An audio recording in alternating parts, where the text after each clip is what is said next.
For the final time in the regular season, the Adirondack Bank Center is filled for a Utica City FC home matchup as UCFC plays host to 11th place Texas in this final homestand of the regular season. UCFC has already clinched a spot in the 2025 Ron Newman Cup playoffs. They'll be headed to San Diego in a few days to take part in those playoffs, and in those playoffs will be either a 5 seed or a 6 seed, depending on today's result and results around the league. The MASL with a busy Sunday. 10 teams in action out of the 12 in the league. The only 2 that aren't in action are Empire and Dallas. Everyone else set to play today. And for the Ron Newman Cup playoffs, there is a lot at stake. Every single position is still up for grabs except for 7th place. Empire already has 7th place on lock.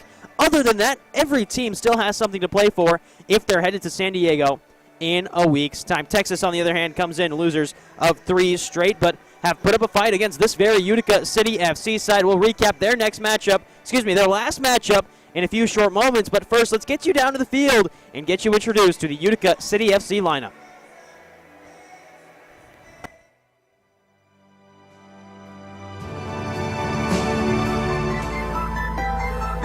And now it's time to meet your Utica City FC, starting with today's reserves.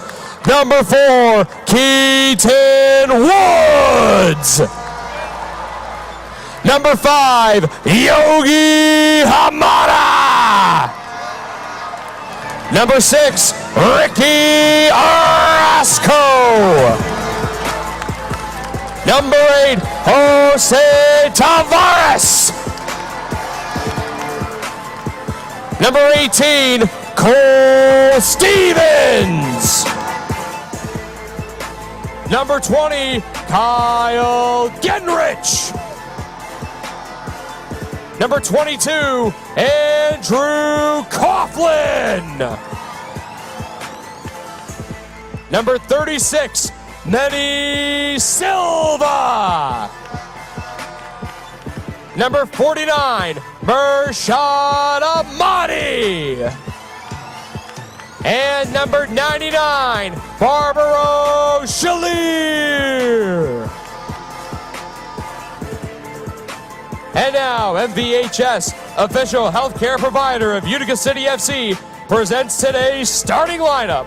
On defense, number 30, Juan Alava. In the midfield, number 19, the captain, Nate Bordeaux. Also in the midfield, number 10, Nilton De Andrade. At forward, number 3, Gordy Gerson. Also at forward, number 28, Vinny Dantas. And in goal, number 1, Drew Taylor. Today's team doctor is Gary Zimmer, and the head coach of your Utica City FC is Everton Morera.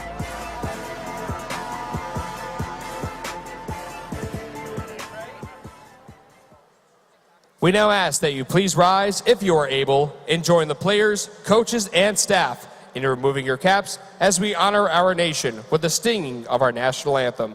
Performing our anthem this afternoon, please welcome Sarah Jodlowski. Oh, say, can you see by the dawn's early light what so proudly we hailed at the twilight's last gleaming, whose broad stripes and bright stars through the perilous fight o'er the ramparts we watched were so gallantly streaming, and the rockets rang there, the bombs bursting in air.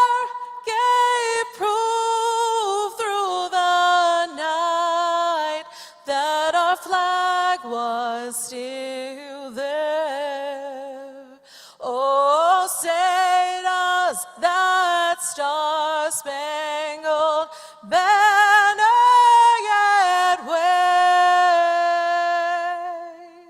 o'er the land of the free and the home of the brave. Sarah Jodlowski, ladies and gentlemen.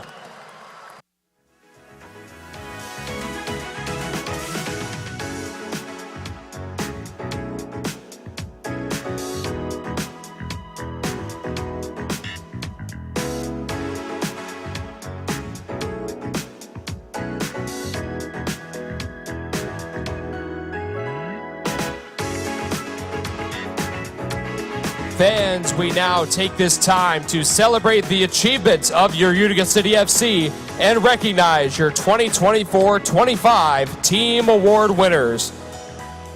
We now direct your attention to midfield as UCFC General Manager Tommy Tanner and Head Coach Everton Morena present awards to our recipients this year. We begin with the Community Service Award, presented to an individual for their outstanding efforts in the Utica community. Congratulations to this season's recipient, number 3, Gordy Gerson.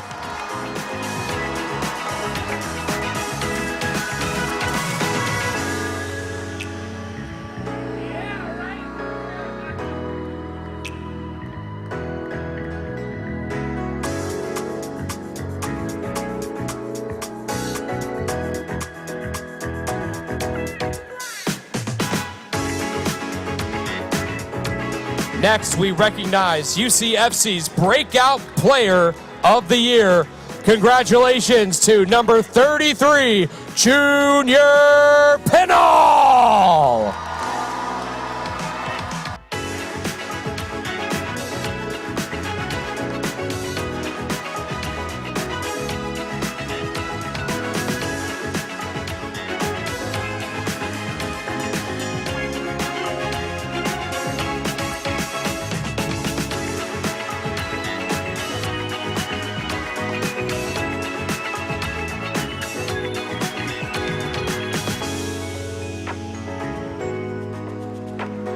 We move on by recognizing the UCFC player who has given the most heart this season. Congratulations to number 6, Ricky Orasco.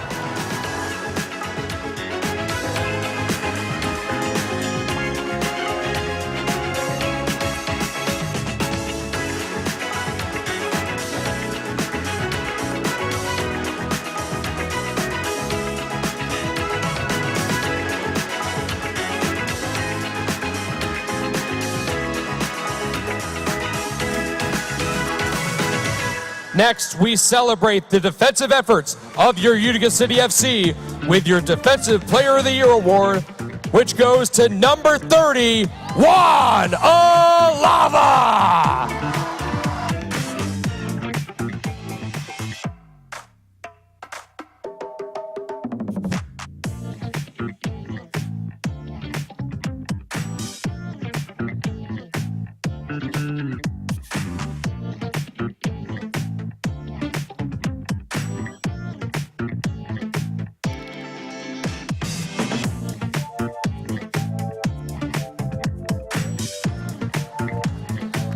And last but not least, it's time to announce the recipient of the 2024-25 Utica City FC Most Valuable Player Award.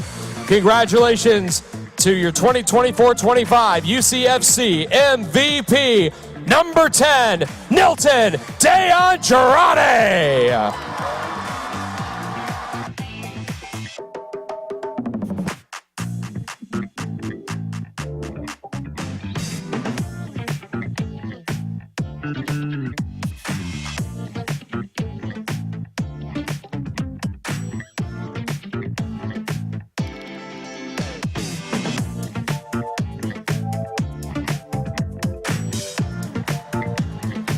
Give it up one more time for your 2024-25 UCFC Team Award winners.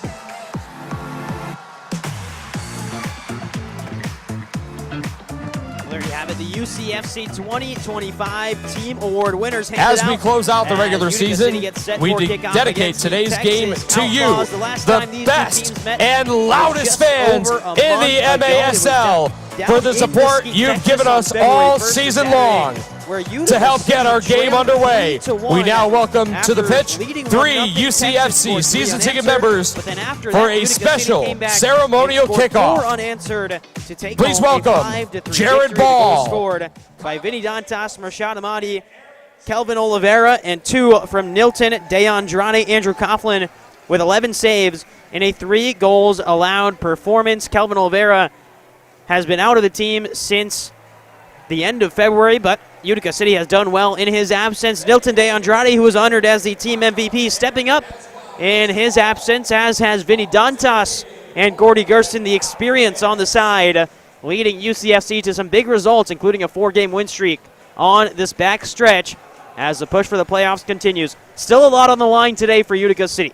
A chance to overtake Milwaukee, who sits in 5th, if they can pull off a victory, and Milwaukee drop points tonight as well. Milwaukee will play at 6 p.m. Eastern. They host St. Louis. But for now, it's Utica City, it's Texas, and it's UCFC looking to gain some momentum before heading out to San Diego this upcoming week. The Major Arena Soccer League is proud to welcome you to MASL Soccer on MASL TV. I'm Arnav Pokrell. I've been with you this entire season, and if this is the final home game, there's a chance there's more if Utica City can make it to the Ron Newman Cup Finals. But if this is it, it's been a fun season. I'm excited to kick off the last home game with you. MITRE is the official game ball supplier of the Major Arena Soccer League. Established in 1817, MITRE is one of the leading soccer brands worldwide and produces some of the best soccer balls in the world. Learn more at mitre.com. MITRE's got the balls, but Capelli Sport is the official and exclusive preferred uniform and apparel provider of the Major Arena Soccer League. The all-new MASL fan store will be launching soon as well. Utica City come in losers of 2 straight, including an overtime loss against the Kansas City Comets on Friday night. That one is a game that Utica City will want back. Led the entire game until the final goal was scored in overtime. It was a penalty shootout goal from Lucas Souza that won it for Kansas City, but UCFC had a 3-0 lead early on in that one. They're looking to get out to a fast start today as well. Texas losers of 3 straight. They haven't won since a win against Dallas a couple of weeks ago, a 6-5 win. So every game that they played against Utica City and Dallas have been close. Other than that, it's been some blowouts for the Outlaws. And we're underway in the final home game of the regular season, the final game of the regular season, and the MASL's final day of the 2024-25 campaign. Playoffs next week, but Utica City look to get things started early.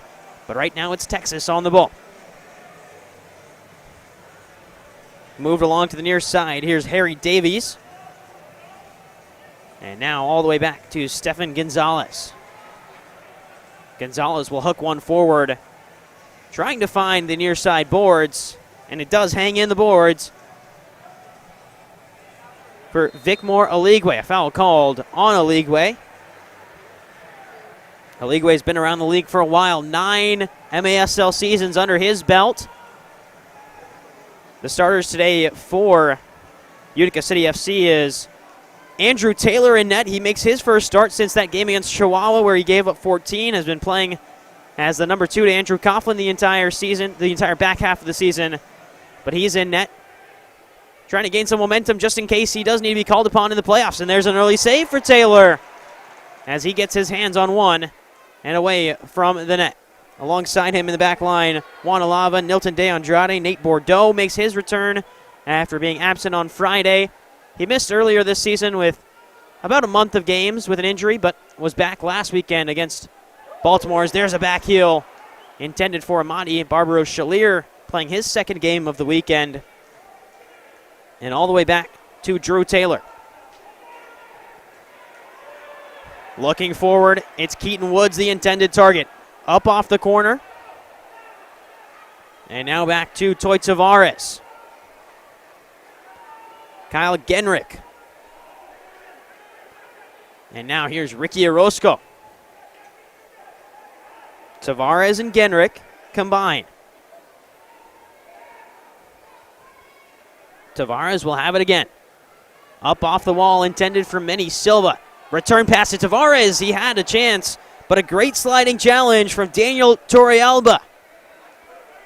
So Torrealba's stop halts some great forward momentum for UCFC in the early goings. Good connection between Silva and Tavares, two players who started the season on the MASL 2 side. Here's Mohamed Yogi Hamada. And now Dantas forward. Dantas, formerly of Texas, spent last season there as a part of his long and storied MASL journey. As the Outlaws move it side to side, pushing forward. Up off the wall, Taylor reads it, gets a hand to it. Rebound still loose. Chance to take it for the Outlaws, fired high and into the net. Good recovery from Joanne Laidley to set up a shot, but the Outlaws can't find it anywhere near Drew Taylor. There's Bordeaux, the captain for Utica City. To Nilton De Andrade before the game was honored as the team MVP for the second season in a row. Suriel Arauz picks it up. Now Steven Chavez. Good composure at the back from Texas, but now pressure coming from Utica City.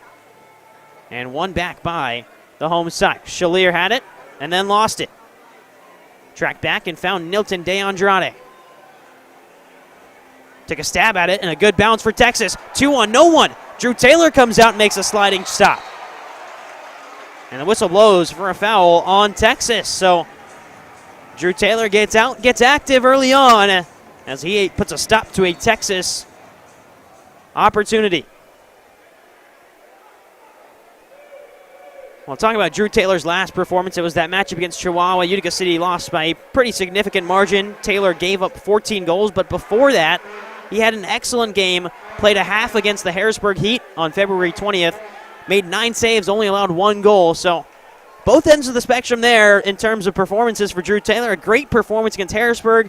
2 days later, one that was not so good against the league-leading Chihuahua Savage. So trying to build some confidence back up in case his number is called come playoff season. Genrick up across to Silva. Trying to work free and does. Silva, roulette, scores!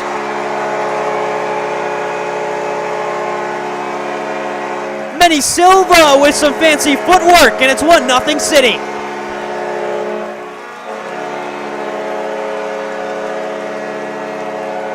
And the kid has just been on fire as of late, his first season in the MASL, and he pulls off moves like that to put City up 1-0.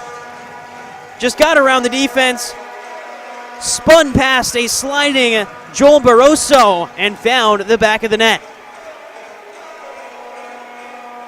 And Utica City fans loving the play of Manny Silva, who has quickly become irreplaceable in this back half of the season. So much speed, but shows a little bit of the finesse there as well. Right off the swivel from Texas on the restart. Turning around is Chavez. Off the wall. Rebound. Another one off the post. And now a chance to break free if Silva can get there instead. Barroso will be the first. For Silva, that's goal number 9 on the season for the rookie. And now forward goes Orozco. Taken off the wall by Derek Crone. And now brought down Dantas on the volley. Great save from Barroso. And Gerson shoved through the back. That's a foul on Texas.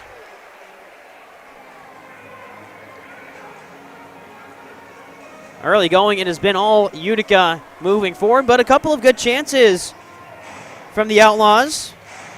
There's another look at the Vinny Dantas volley on the corner. And now Dantas looking to the back post, intended for Gerson. This one will go all the way back to Wanalava. And immediately looking forward, trying to find the run of Gerson. Pressure coming on Laidley. And he turns it over. Dantas dribbles past one, wants the foul, will get it. Vinny Dantas, long MASL career, 6 seasons with the Baltimore Blast, a couple with Tacoma, the Florida Tropics, and then last season with Texas, in which he had 18 games, 28 goals for the Outlaws last season.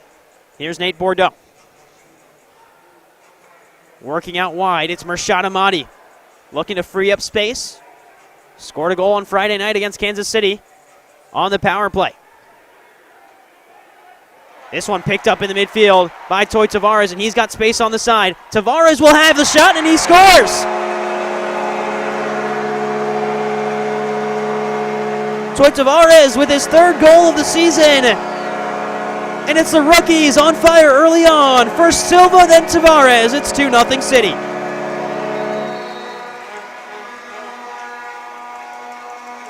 And he really started that move. He intercepted the ball in the midfield, laid it off to Barbaros Shalier, and then took it back, fired it past Barroso.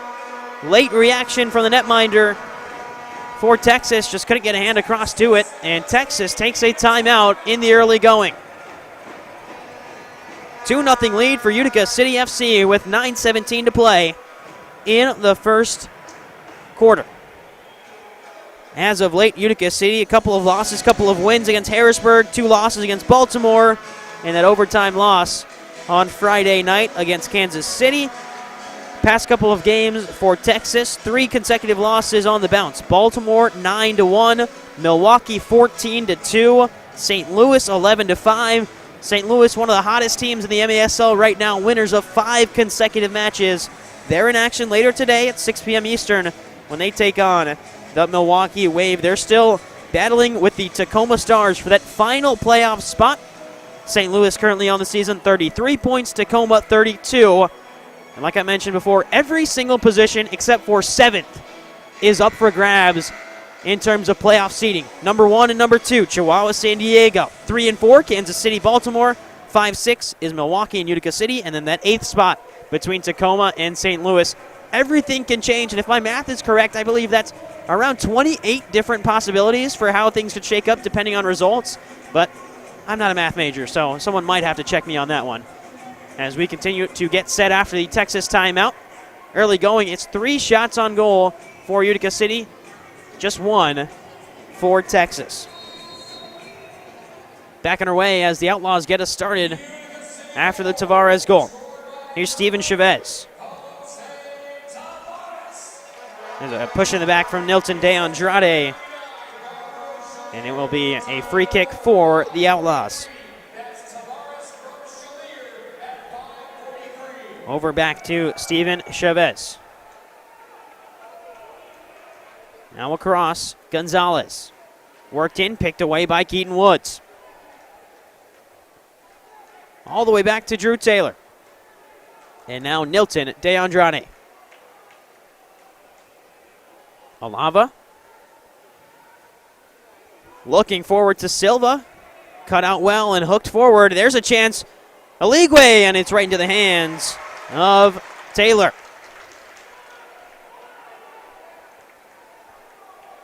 Drew Taylor with his second save on the afternoon, looking to propel Utica City into 5th place for the time being. As Manny Silva, little backheel flick, creative, but no one home for the rookie to pick up an assist. Gerson thought he got beat, but Drew Taylor called him off and made the right move to do so. Fancy footwork to find Genrick in the midfield, and he's shoved down. Free kick for UCFC, and De Andrade wants it quickly. And he will get it out quickly to Gerson. Gerson wants a shot. Laid it off, but Tavares didn't continue his run from his defensive position. And Tavares goes tumbling down after trying to make a tackle on Derek Crone. Here is Crone again. Laidley. Join Laidley, who started his MASL season career in 2016 with Florida. Now worked across Davies. All the way back to Taylor. Toy Tavares will pick things up. Go off the wall to himself. There's some speed from Toy Tavares. Can't maintain control. And it finds Ricky Orozco. Cole Stevens picks it up in the midfield. And forward to Dantas. Ball control from Dantas to maintain possession. And it goes back out to the target man for Utica City. He's being held. He wants the call. Won't get it. Alava will play it forward to Stevens again. Now out wide. There's a shot and a save from Barroso. Second chance blocked right in front by Texas. And a player took the worst of that one as Aligwe wants the play to be stopped. Instead, it will continue as Stevens picks it up off the turnover. Under 6.5 minutes to play in the first quarter. It's been the two rookies for Utica City FC, Manny Silva and Toy Tavares, to score. There's Keaton Woods. Circles around and finds Alava. Bordeaux. Ricky Orozco. Hooked forward to Barbaro Shalier, Cuban national futsal team player. And now across, Bordeaux might have this instead. We'll settle it forward to Shalier again. And Shalier's being held. Won't get a call from it. Back to Shalier again. Shielded well, and he sends a man into the boards. And immediately is handed a blue card. So Barbaro Shalier picks up a blue card. He'll go to the penalty box. Penalty drawn by Grant Michaels in his second season in the MASL. Last year was with the Dallas Sidekicks. Hasn't scored an MASL goal yet, but has a couple of assists on the season. The last one came on March 6th against Milwaukee. And immediately that will take us to our timeout. 5:39 to go. It's 2-0 Utica City on top. The rookies leading for UCFC.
Back inside the Adirondack Bank Center.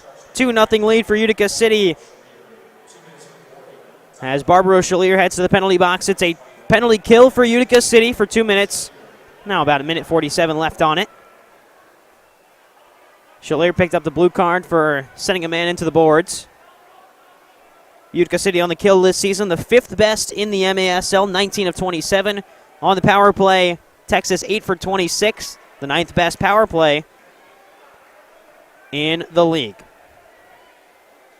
They've also allowed 2 shorthanded goals this year, which is not a number you'd want if you're Texas, but means you're being aggressive on the power play, as they'll get a chance here on the restart from the top of the arc after the ball was cleared out of bounds by Genrick. Standing over to Steven Chavez. Out to the right, takes a deflection, and Drew Taylor adjusts accordingly. And then Drew Taylor launches it out of bounds. It'll be a second restart from the top of the arc as Taylor's throw just goes wayward of Vinny Dantas and out of play. So we'll do it again from the top of the arc. Steven Chavez will pick things up.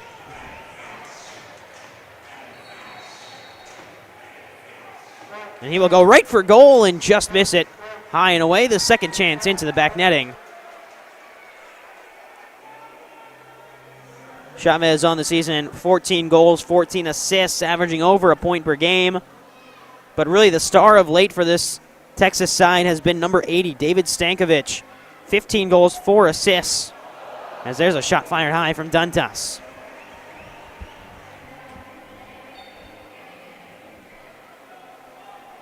No Eric Macias in the lineup today for Texas.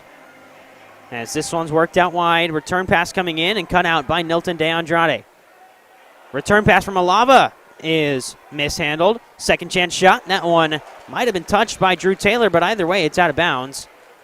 It'll be a restart on the far side. It looks like Taylor did get a touch on it. And now they're saying he didn't get a touch on it. So Taylor will have a goalkeeper restart. 42 seconds left on the Texas power play, and immediately forward to Vinny Dantas. Steven Gonzalez picks it up with half a minute to go on the man advantage. Laidley to Aligwe. And Aligwe's pass is errant. That'll kill a few more seconds off this penalty clock. Now 20 seconds left on the Shalier blue card for boarding. Good passing work. That one right in front, cleared off the line. And it's the captain, Nate Bordeaux, who got back in time and put a stop to a surefire goal. And De Andrade not given the foul there. And Utica City fans letting him know as there's a look at what happened. Drew Taylor made an initial save, got a touch on the ball, and then Bordeaux came flying in and made a stop right on the goal line. We're back to even strength between the two sides. Still a 2-0 lead for Utica City FC. And a whistle blows, foul called on UCFC.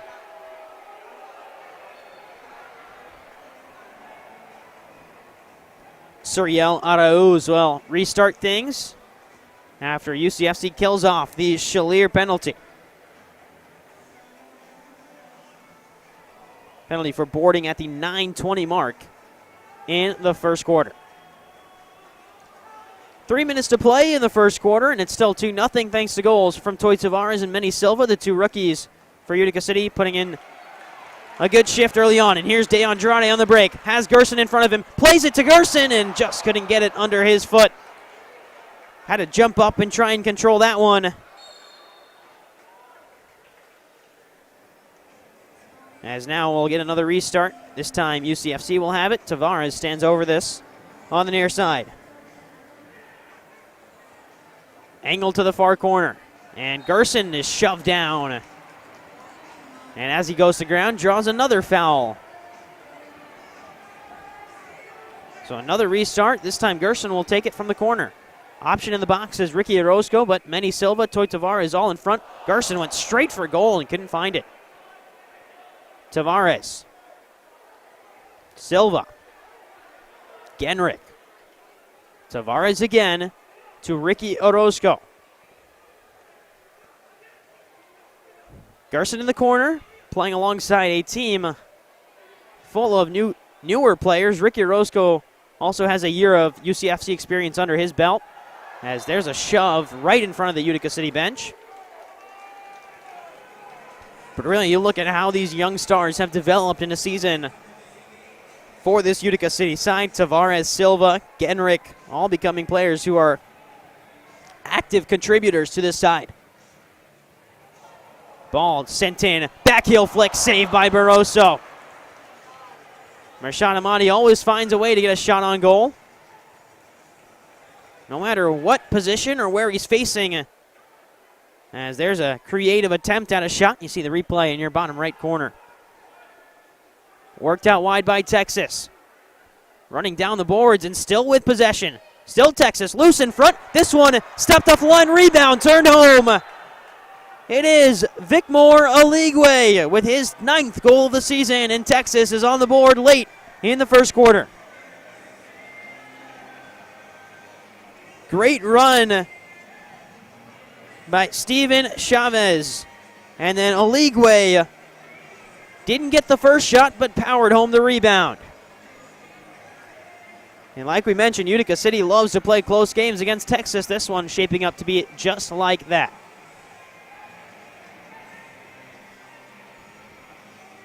Schalier will get us started again after a 2-1 game, the most recent goal from a league way. And immediately off the restart, Keaton Woods with a chance on goal. He'll turn it around. Look for Schalier in the middle, couldn't find him. Up off the wall from Stankovic. Now Woods the other way. And Woods is shrugged off the ball by Stankovic again. Nilton plays off the boards. Wants a shot and mishit that one well into the far corner with 63 seconds left in the first.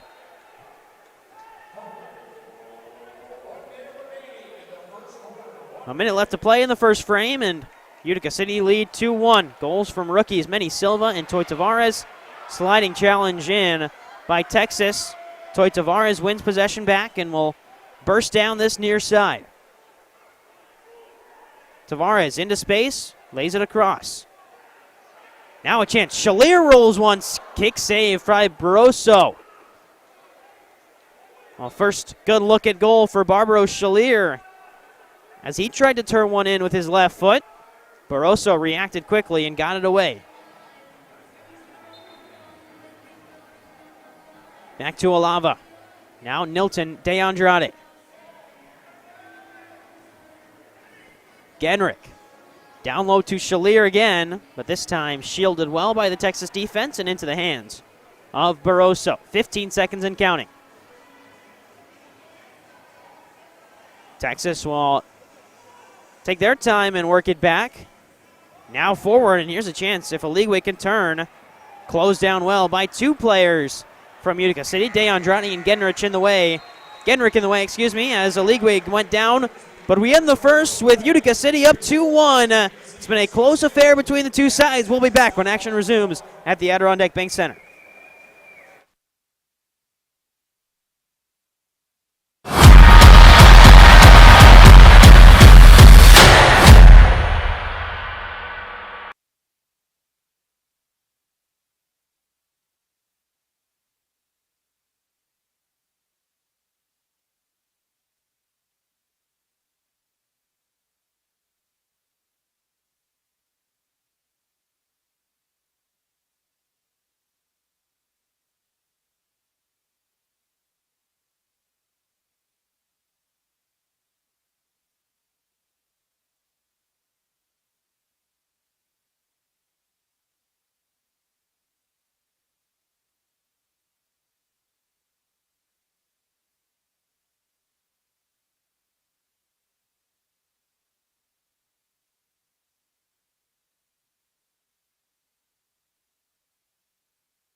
Back inside the Adirondack Bank Center as we get set for second quarter action between Utica City FC and the Texas Outlaws. Most recent goal scored by Vicmore Aligwe, but Utica City got two early on from rookies Manny Silva and Toy Tavares.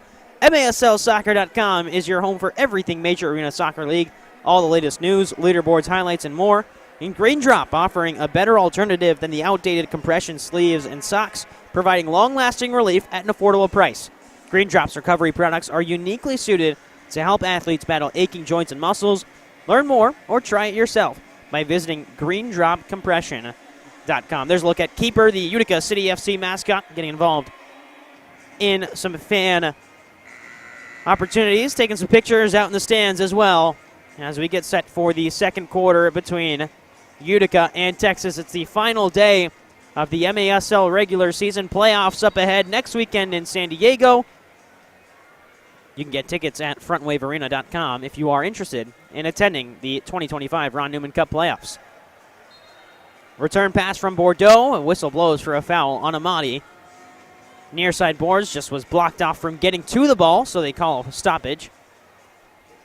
Alava will get things going again the other side.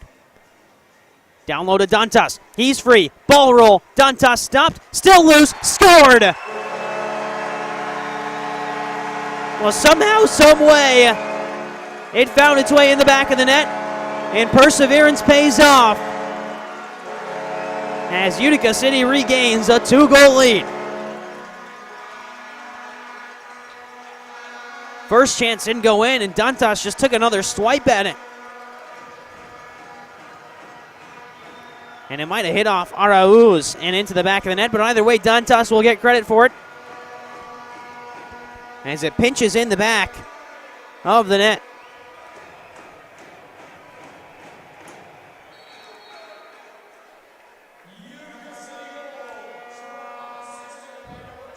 Back underway. Just half a minute it took for Dantas to get things started in the second frame of action.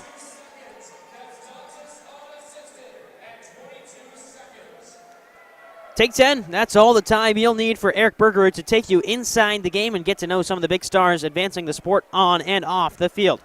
10 for 10 airs weekly on MASL TV. Here's Genrick to Hamada. Yogi Hamada, who plays for the Palestinian national futsal team, on the turn. Still has possession, now is dispossessed, but one back. There's a hard challenge in. And again, it's Gerson bearing most of the damage on the tackle. Comes up slowly, Gordy Gerson. He scored yesterday, one of the last goals that UCFC scored on the night. He made it 6-5. Utica City would then concede with 15 seconds. Excuse me, not yesterday, Friday night. Utica City conceded with 15 seconds left. It was Mijatovic and Nacho Flores combining, and then gave up the overtime winner on a penalty shootout attempt. Genrick taken down, no foul called. Gerson might have a chance at this one, and does. What can Gerson create? And he's stonewalled by Laidley, who moves the other way. Laidley cuts in. Hamada came back and put in a good challenge, but a little bit too late, and through the back on Laidley. Leads to a free kick for Texas. And Texas can't find an initial shot, but it's won back by Arauz in the corner.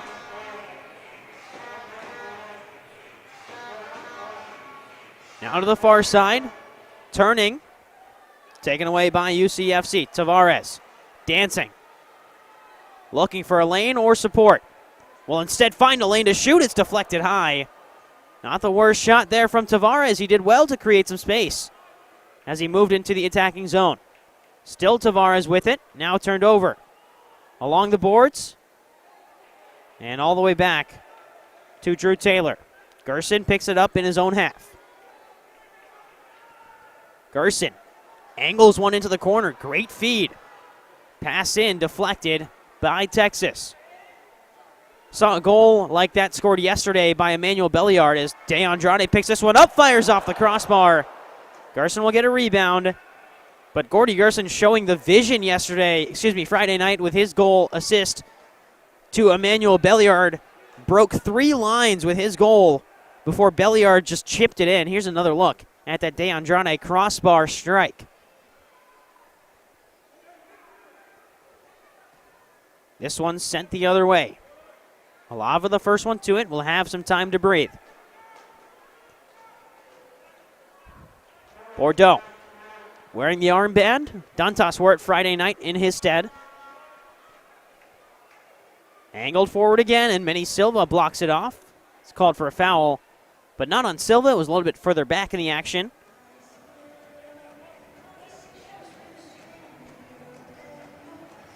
Under 12 minutes to play, still a 3-1 lead for Utica City FC. An exact reversal of the score At one point in the reverse fixture that was in Texas, the Outlaws led 3-1 at home before conceding 4 straight to lose 5-3. Utica City hoping to avoid that. Just like they lost yesterday, led 4-1, led 3-0 to start the game off. But Kansas City scoring late and then scoring the overtime winner on Friday. This one in the corner. One back by Tavares. He'll actually let this one roll into the hands of Drew Taylor, who will immediately throw it long. And he's got Silva bursting ahead. Silva, one-timer, off the wall. Rashad Amadi couldn't find the rebound. This one will fall to Amadi. Backheel attempt from Orozco. Only finds the foot of Texas. Crossfield pass, great strike. And Stankovic couldn't connect. But he'll get another chance to set things up. Into the corner goes Stankovic. Sent away, Amadi will find Orozco. Slipping, gets it away. Now back to Taylor. Tavares, Genrick. Tavares again.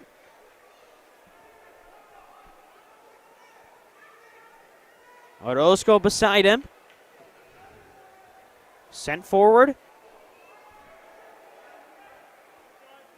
This is Dantas, back heel. Laid it for Stevens, trying to find the deflection in front. Couldn't connect. Stevens again has played everywhere this season. He's been a defender, played in the midfield, played a little bit up top. A gadget player that head coach Everton Marrera can really stick anywhere and get production out of Cole Stevens, who's on the ball now. His pass goes out off the chest of Alava. Just wasn't ready for it on the backside.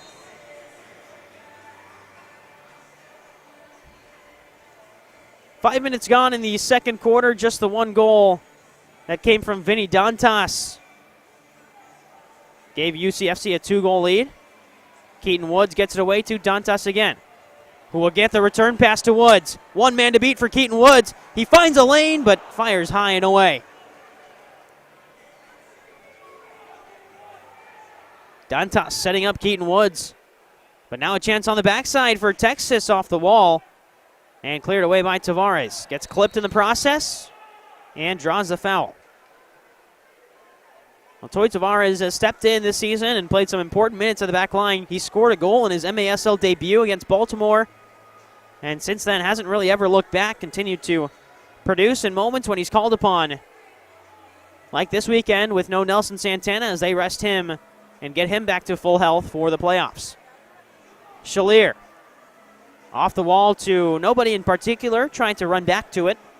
And Barroso, the first one there. Pressure from Utica. No foul called on Gerson. Now Gerson goes sliding in and deflects the ball back behind Barroso.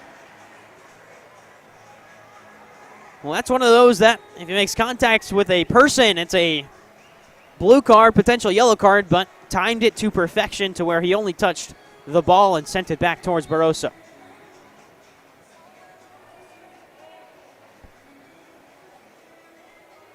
Flicked forward, intended for a leagueway, and Taylor gets it away. Gerson trying to win it out of the air. Shalier will be the second man there. He can't control it either. Gonzalez will pick things up. And now all the way back to Barroso. He goes long. Juan Alava's the only person in vicinity. Aligwe picks it back up. Aligwe, ball roll, shoots, kick saved by Taylor. Big time stop from the SUNY Brockport alum. Was one of the best keepers in Brockport history. As there's another look at the Taylor save. Was the Conference Defensive Player of the Year in 2023, second all-time in shutouts and third in saves at Brockport. Drew Taylor making his third appearance in the MASL, a mainstay in the MASL2. In fact, he has the only shutout of the MASL2 season with the Utica City MASL2 affiliate, United Elite Kreisnik FC. Another save from Taylor, this one off the wall. Second chance corralled in by the netminder. It's a busy weekend of sports here in the central New York area. You've got, well, you had, I should say, Utica City FC on Friday against Kansas City, but right across the hall down at the Utica University Nexus Center, NCAA Division III hockey semifinals were going on. Curry University, Utica University, SUNY Geneseo, and Hobart all playing. Shot off the wall from Silva is saved by Barroso. And then last night you had the Utica Comets, not the Kansas City Comets, the Utica Comets of the AHL playing right here in this building, and right back here today, Utica City FC. And over at Nexus tonight, it's the NCAA Division III men's hockey finals between the hometown Utica University and the back-to-back reigning champions, the Hobart College. I believe it's Statesman, but not off the top of my head. Do I know that mascot? I know the Utica University Pioneers are partaking in that one after an overtime victory on Friday night. Here's Genrick. Up now, this is Dantas. Laid back to Tavares. We've also got the MASL 2 in action right after this, as United Elite Kreisnick FC looks to punch their ticket to the MASL 2 playoffs in Iowa. A win tonight would do that for them against Spice City FC. Here's Laley. Worked out wide, intercepted by Alava in the box. Headed on by Derek Crone. Crone from Mesquite, Texas, in his first MASL season. Here's Laidley. Laidley's been trying to get back to those rookie year numbers. In his rookie season in Florida, 20 appearances, 9 goals, but hasn't been able to play consistently and get to those numbers. But this season has almost got there. 18 games, 4 goals, 5 assists. Here's Dantas. Forward from Dantas into the corner. Barroso, the first one there. Plays it up off the corner wall. Utica City hacking away at it in the corner. Gerson and Orozco called for it. And with 5 minutes and 36 seconds left, still just that one Dantas goal early on. 20 seconds into the quarter is the difference in this one. Chavez taken off the ball. Cut back by Gerson. There's a run from Dantas if he can be found. It's floated there. Vinny Dantas has to take this one out of the air and does. Still with him. Looking back post. Cleared off the line. Dantas still with it. Orozco gives chase, and that one sent out into the beer garden. That'll take us to our media timeout. 10 minutes played in the second quarter. Dantas the only goal as it's 3-1 Utica City FC.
Back inside the Adirondack Bank Center as the second quarter media timeout comes to a conclusion. And Utica City scored 20 seconds in off of a Vinny Dantas persistent play. He just kept firing away at the ball, and eventually a couple of deflections took it in the back of the net. Since then, no score, but Utica City in a good spot here with Bordeaux at the top of the arc. Has Mershad Ahmadi next to him on the left. Bordeaux will play it to Amati. He fires up off the wall, and it eventually takes off the top roofing there above Barroso and net. It'll be a restart from the yellow line because it hit a superstructure after an offensive attempt. So going the other way is Texas. Deflected in, but still with the Outlaws, who fire one in. Aligwe got in the way, and he got in the way again. Aligwe tried jumping out of the way twice, and both times he still blocked a Texas shot, and now the counter comes. Bordeaux gets taken down hard. And a foul called on Bordeaux. And Bordeaux is limping back to the Utica City FC bench. Here's another look at what happened. Just swung a foot at it, Bordeaux, and the contact a little bit too high for the referee's liking. Headed down by Hamada. Flicked up. Woods looking to flick it on and still has possession. Here goes Keaton Woods. Has Shalier to his left. Woods. Shalier just off the post. It was set up perfectly by Keaton Woods. Here's Hamada trying to pluck it out of the air. Goes back to Shalier. Hamada to the left. Shalier. Another look at that Keaton Woods pass to Shalier. Went left foot with it. Hamada goes off the wall. And Shalier brings it back down. Shalier got past one, poked at it, and Barroso made a save. Good defense from Texas there, but Utica City still procuring some chances just on persistence, poking the ball, continuing to prod away at it. Tavares picks it up at midway and lays it off to Orozco. Angle to the corner. Here's Manny Silva. Silva to the left, off the wall. Found Gerson on the backside. Rolled in, intended for Orozco, couldn't find him.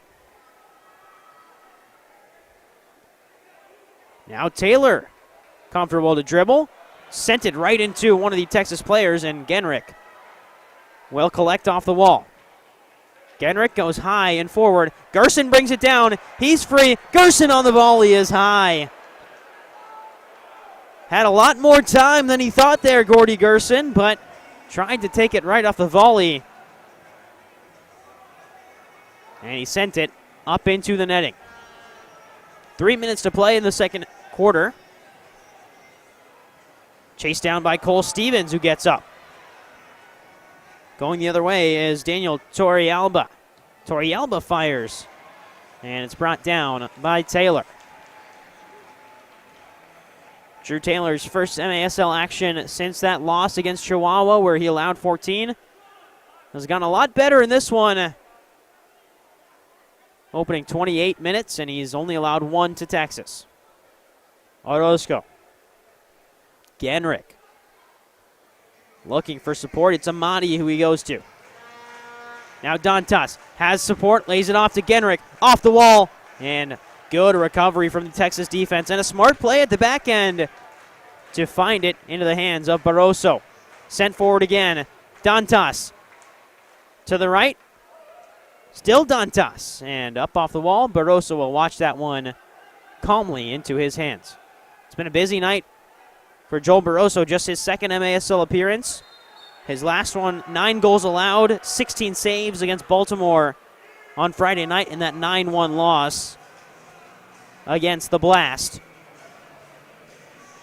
This season, it's usually been Alexis Hernandez in net or Jesus Rivera in net. Between the two of them, they've played most of the games this season. Barroso just made that one appearance against Baltimore on Friday.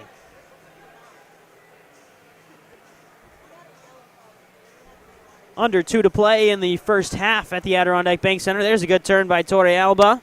Chased down by De Andrade, who gets away from him.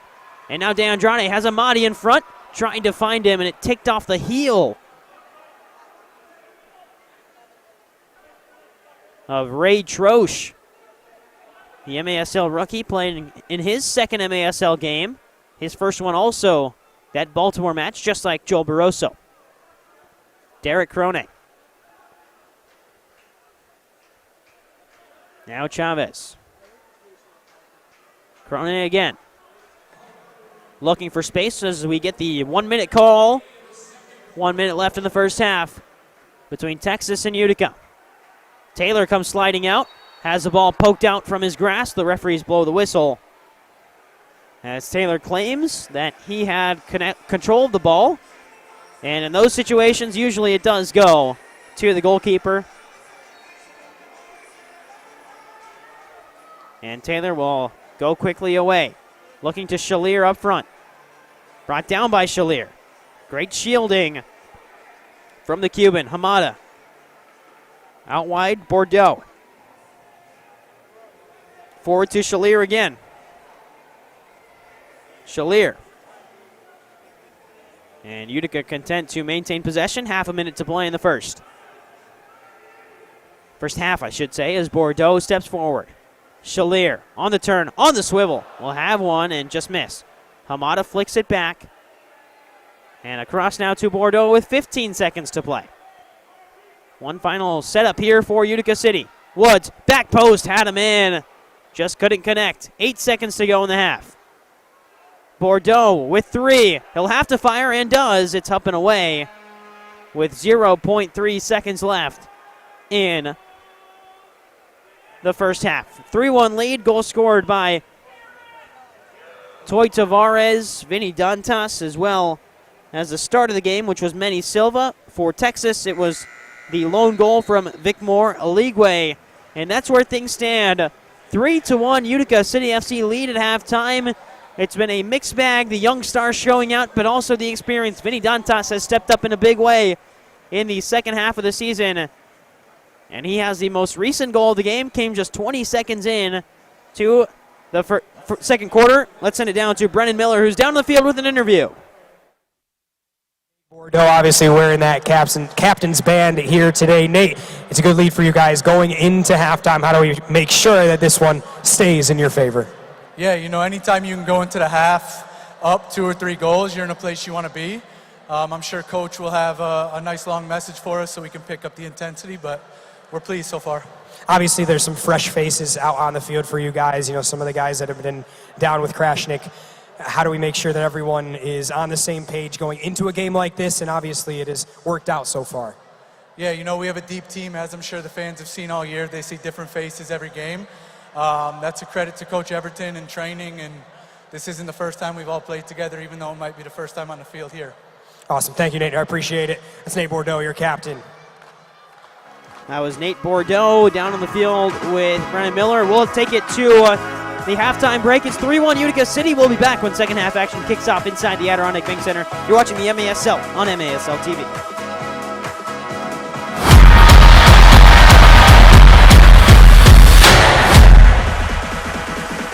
Creative, fast, strong, agile, dependable. Just has that special something. What makes a great player? The same thing that makes a great vehicle. Let's go, Utica! Let's go! Davidson of Rome. Nice. Proud sponsor of the Utica City Football Club.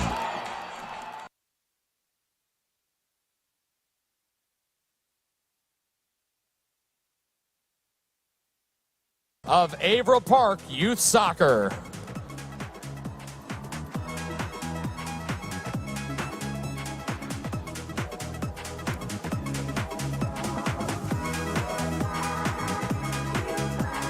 And now, fans, direct your attention to the video board for today's celebrations and shout-outs.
We'd also like to give a warm welcome to all of our Utica City FC season ticket members in attendance with us today. For more information on how to become one, visit the Lennon's WB Wilcox Jewelers Fan Zone behind section 208 or at uticacityfc.com. Back in February, Utica City FC and the Adirondack Bank Center played host to the 2025 Major Arena Soccer League All-Star Game presented by Steve Lennon and Company Jewelers. We now direct your attention to the video board as we look back at highlights from the All-Star Game.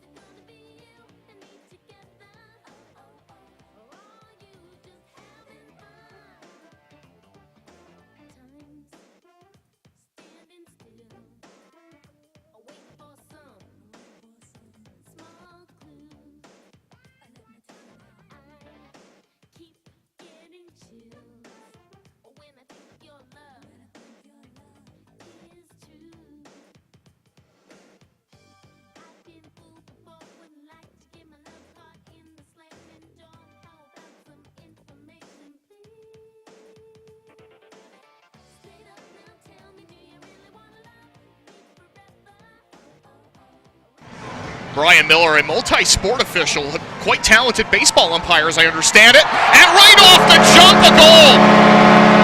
And guess who? It's Kelvin Oliveira! Like almost immediately off the kickoff, doing his signature cold dance afterwards. We'll take a look at the pass from Vinny Dantas. Marco Fabian throws on the brakes, makes the connection, shot goes wide on Pat McAfee's team down in North Carolina. Great run down the left side, and the finish is there for Sanchez. Sanchez has been one of the breakout players of this MASL season. Made an unchecked run there down the left side to put Team Kelvin up 2-0. We'll take a look. Pat. At least gets it to midfield. That's kept up, sent forward, opportunity. Good save by the hometown keeper. Francis knocked that backside of the play, they score! Crafty one. First Wallace scorer of the game there. Ray, check this out. It is 2-1 Team Kelvin.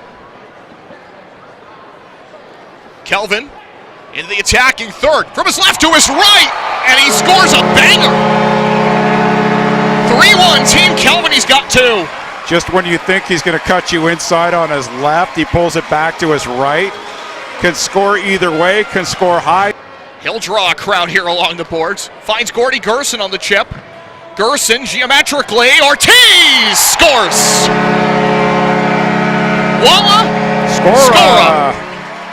And a 4-1 Team Kelvin lead. Team Kelvin's having fun now. It's easy to have fun when it's the All-Star game. David Ortiz, a really good player. Gordy Gerson. Bennett, a player with the explosive power to change that. Pereira, great touch. Esque scores!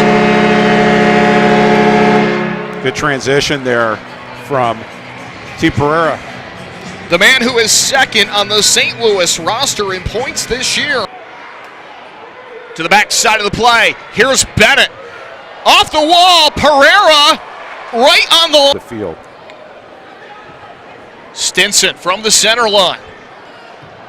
Feeds Marquez. They found him that time, Ray. Yes, they did. Rion Marquez with a bullet to bring Team Pereira back with extra attacker is on. Here comes Team Kelvin. Oliveira unloads, Sanchez scores! And now Sanchez has himself a brace to join Kelvin. I think Kelvin might be the Shot wide by Nick Pereira. Kelvin with the takeaway. He'll try for the empty net. And hats off. It's a hat trick for Kelvin Oliveira. Why not put it on, says Gordy Gerson. And now he's got a tower of hats sitting on top of his head. Delivers tonight with a hat trick. And now Sanchez is going to try to answer back.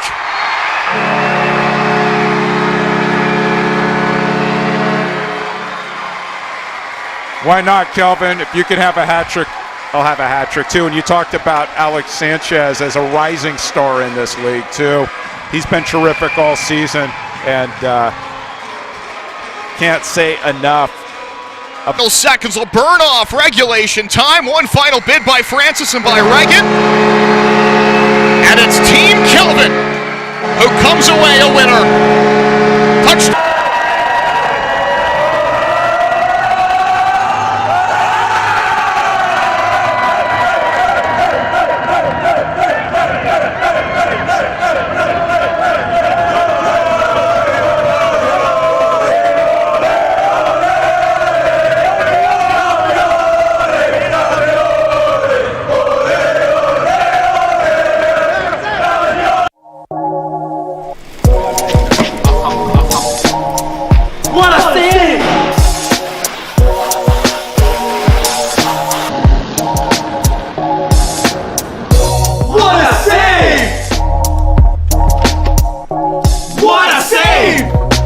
And now it's your turn to save here at Master Vito Hyundai on Commercial Drive in Yorkville or online anytime at mastervitohyundai.com. Make your move to Master Vito Hyundai. Shoot! He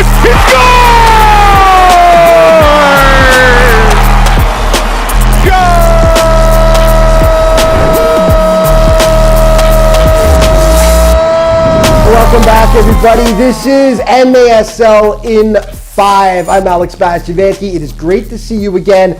I'm going to break down everything that's gone down in the league for you over the past week, and I just need 5 minutes to do it. Let's go. Watching Nick Pereira dribble a soccer ball at his feet is like watching the running of the bulls in Spain. Good stuff. Here's Correa with a strike. The Stars take the 4-3 lead. Adrian Correa.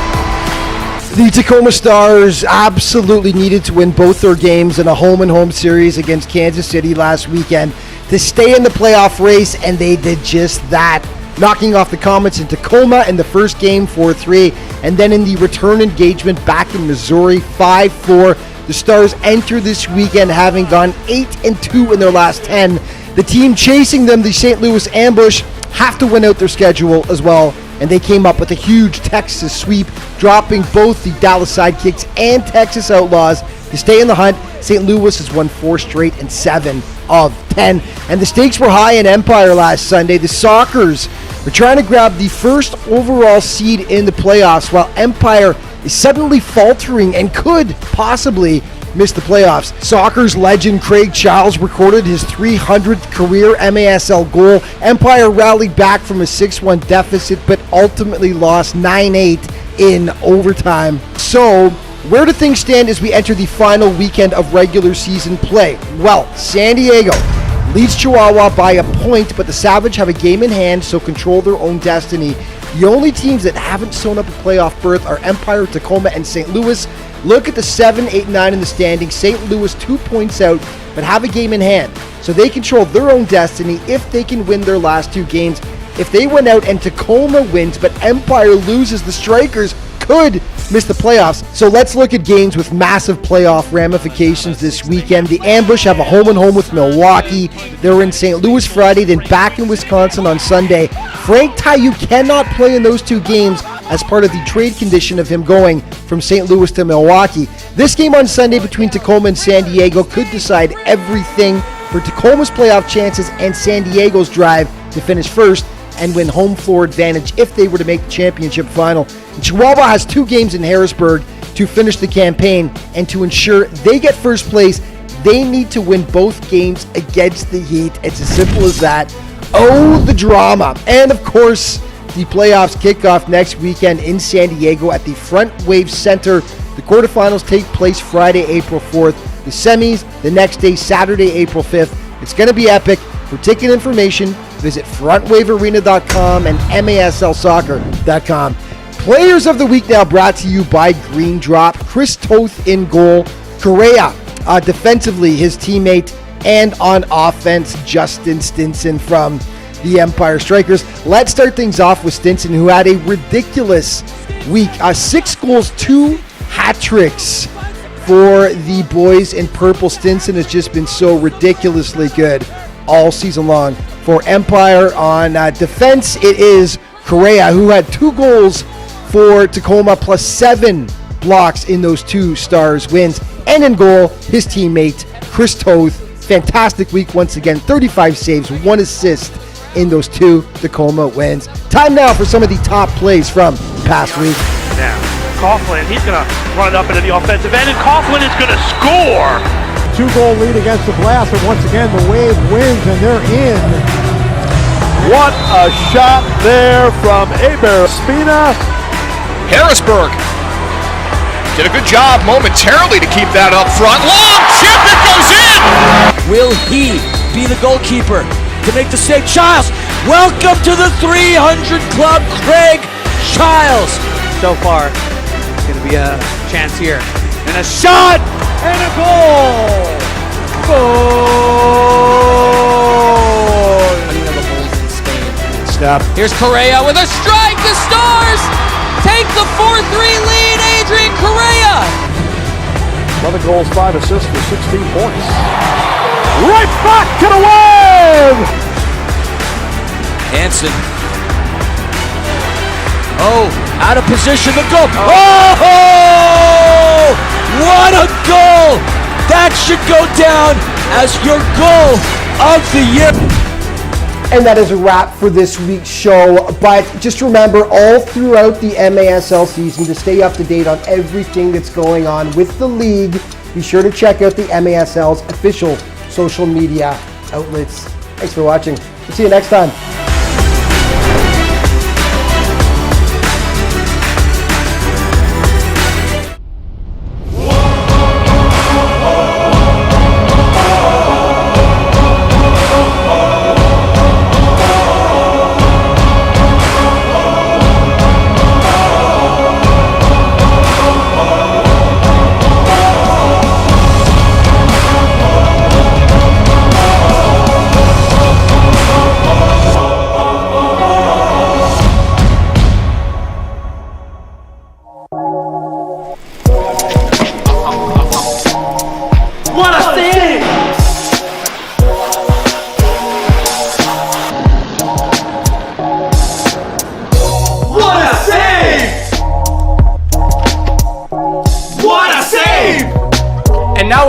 Turn to save here at Master Vito Hyundai on Commercial Drive in Yorkville or online anytime at mastervitohyundai.com. Make your move to Master Vito Hyundai.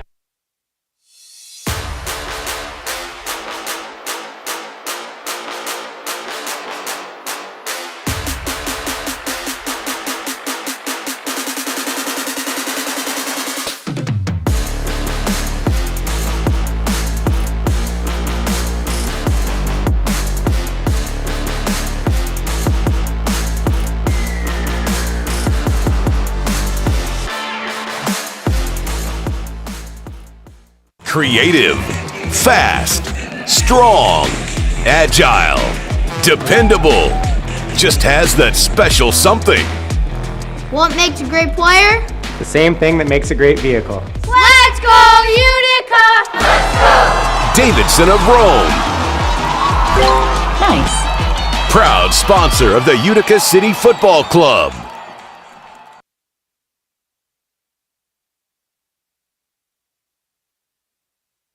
It's Coco Melon. Sing along live. You hear that beat? Dance and move your feet. Dance and sing along with JJ, Nina, Cody, and all their friends. It's the animal dance. Coco Melon. Sing along live.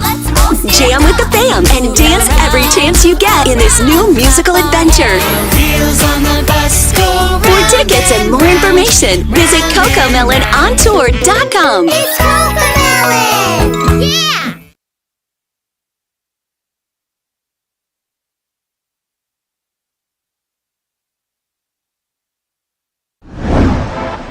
Across the nation, MASL players are giving back. utilizing their professional power to touch and inspire people in their local communities nationwide. Free soccer clinics, where kids can meet their heroes and learn new skills. After-school programs and special events. And surprise visits to the classroom. Visiting brave kids in the hospital, bringing joy and hope. Supporting special needs care, partnering with local businesses, and so much more.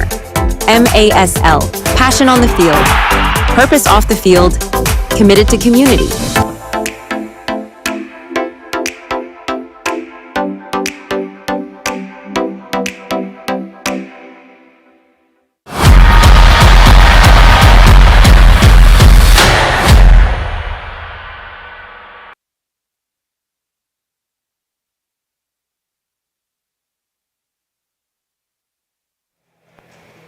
Welcome back inside the Adirondack Bank Center. Start of the second half as Utica City holds a slim 3-1 lead over the Texas Outlaws. Arnav Poker with you as we close out the 2024-25 regular season home slate. And, well, there's an accurate representation of what this building is going to sound like with no Utica City games left on the slate unless UCFC does make it to the Ron Newman Cup Finals, in which case a home-and-home will be played. But the next round of the playoffs are in sunny San Diego. 8 teams will square off in the Ron Newman Cup playoffs April 4th through the 6th. You can visit frontwavearena.com for tickets today. MASL Monday is live every Monday night on MASL TV and CBS Sports Golazo Network. Alex Bastavansky and Phil Levanko are joined each week by special guests from across the league to recap the weekend's games and discuss the league's hot topics. 3-1 lead for Utica City heading into the final 30 minutes at home in the regular season, and the final 30 minutes of the regular season for both of these sides. As immediately out of the break, Daniel Torrealba draws a foul as he crossed over the midway line.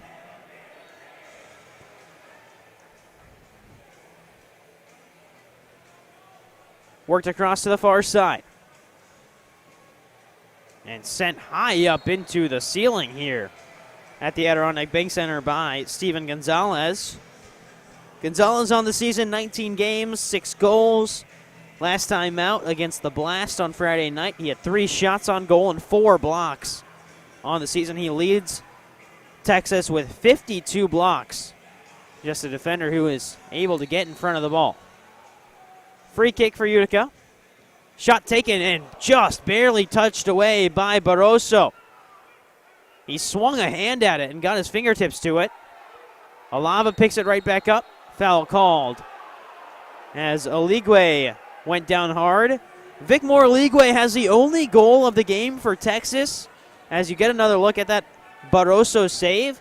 And with that Oligwe goal, he reaches the 100 career goal mark on the season. Came into today with 99 and got that extra one. So he's got 100 career goals. Big congrats to Vicmore Oligwe. Genrick shields off his man, but didn't do it in time. Tracking back is Mershad Amadi to maintain possession. Toy Tavares with it in his own box.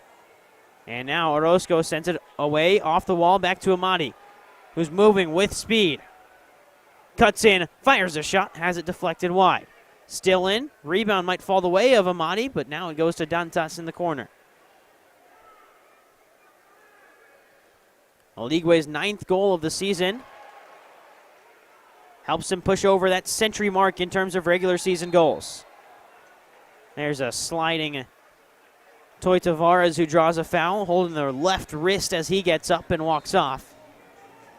Presumably to get that one checked out. 13:36 left to play in the third quarter.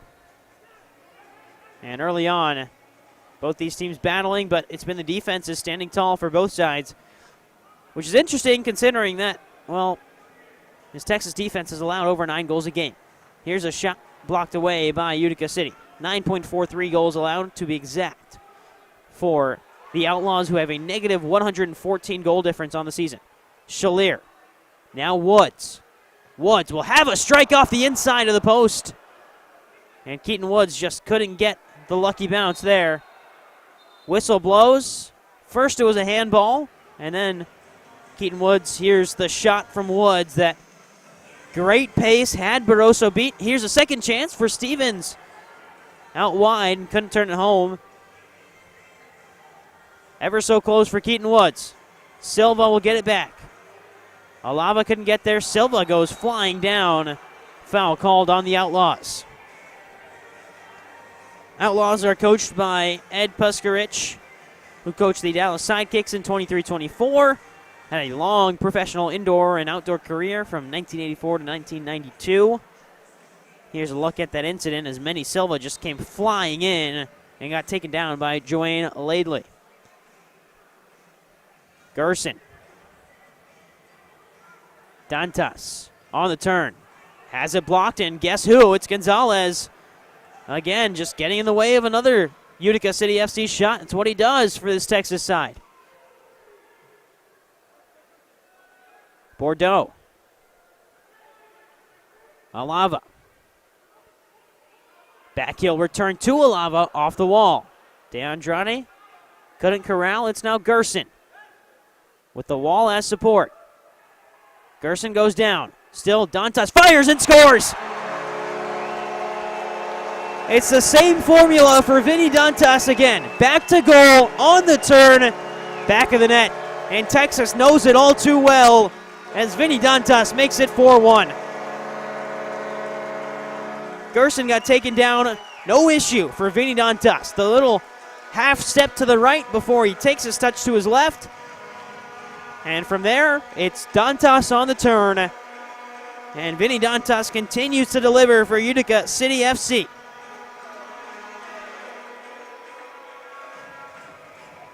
Over 300 points in his MASL career. He might be approaching that 400 mark if he can keep this level up for a couple more campaigns.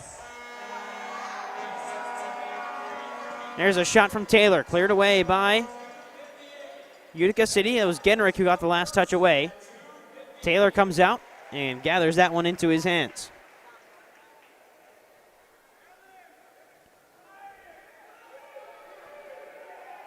For Vinny Dantas coming into today, 344 career MASL points. He adds 2 more onto that with the 2 goals. So 346. As Toy Tavares draws a foul on the far side, and it'll be a free kick for UCFC. And this for Dantas is a down year. Even with his 20 game played, now 21 games played, he's got 15 goals, 12 assists. But, I mean, you look at the numbers he put up last year with Texas in that 23-24 season, 28 goals, 19 assists.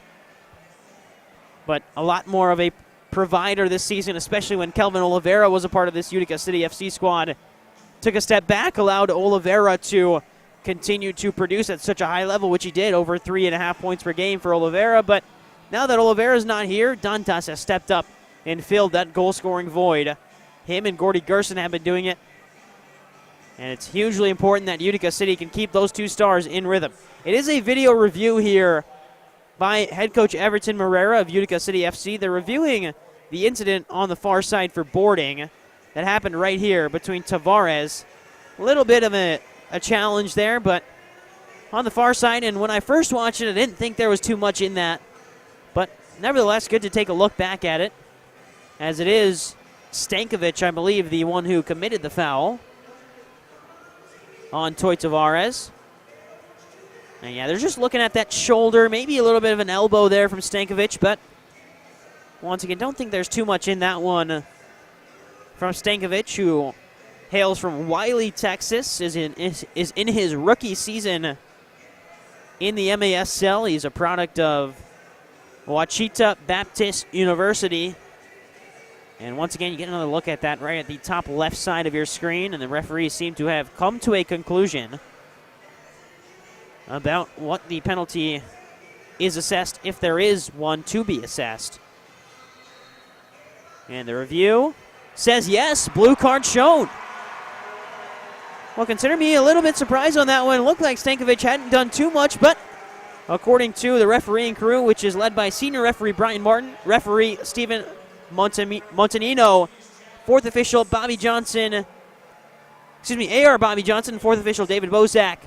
They have come to a conclusion that Stankovic will go to the penalty box. And there is enough evidence to show a blue card worthy of boarding.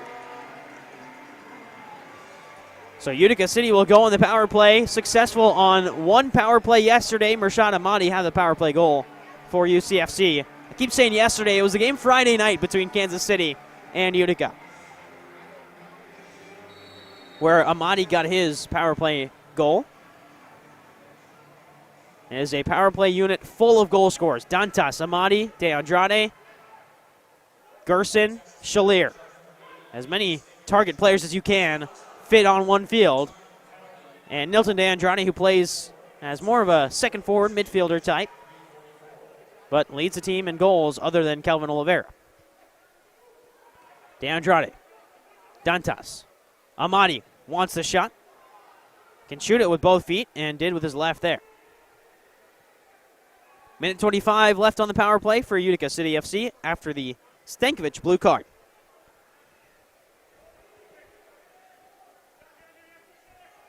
For boarding, that was the call. Toy Tavares drew the foul. Here's De Andrade. Snuck in, back post. Great save by Barroso. Gerson is known to do exactly that. He'll work his way around quietly, find a late opening right in front, and Barroso reacted extremely quickly. Dantas looking in. Shalier will get it back. De Andrade could have a pop. Instead, Gerson will. De Andrade gets it back. Gerson clipped up Shalier. 45 seconds and counting on the power play. Dantas, Ahmadi trying to angle it into the corner. Just lifted it a little too high and out of play. 34 seconds on the power play. Utica City, the entire power play with possession, shooting towards the Texas net. So now a chance to breathe for the Outlaws. Barroso will go long. And the first one there is Dantas. Angled header out to Gerson. And De Andrade will step forward. He's got this in his locker, and it's just wide from De Andrade. Now the counter's on. Texas hustling back, as is De Andrade. Fired in, saved by Taylor. Still with Texas, 15 seconds left in the power play for Utica City. And Texas could see it out here. Instead, turned over. Here's a look at that save by Taylor. Penalty expires, and Stankovic is back on. Shalier will accelerate forward. Up off the wall from Barbaro Shalier. We're back to even strength. Here's a chance to Gerson. Just wide from Gordy Gerson. Great setup from Yogi Hamada. And Hamada with some active pressure as the ball finds its way back to Barroso. Oligwe called for a handball and just ticked off the sleeves of Vicmore Oligwe. His lone goal for Texas, the 100th goal in the career of Vicmore Oligwe. So big congrats to him for hitting that mark in tonight's matchup final game of the 2024-25 season for Texas, who are 11th in the MASL and eliminated from playoff contention. But still a lot to play for Texas. Momentum is a big part of that. Utica City will reassess. This is Cole Stevens looking forward to Silva. Manny Silva scored the opening goal of the game with a nasty roulette turn on the goalkeeper Barroso.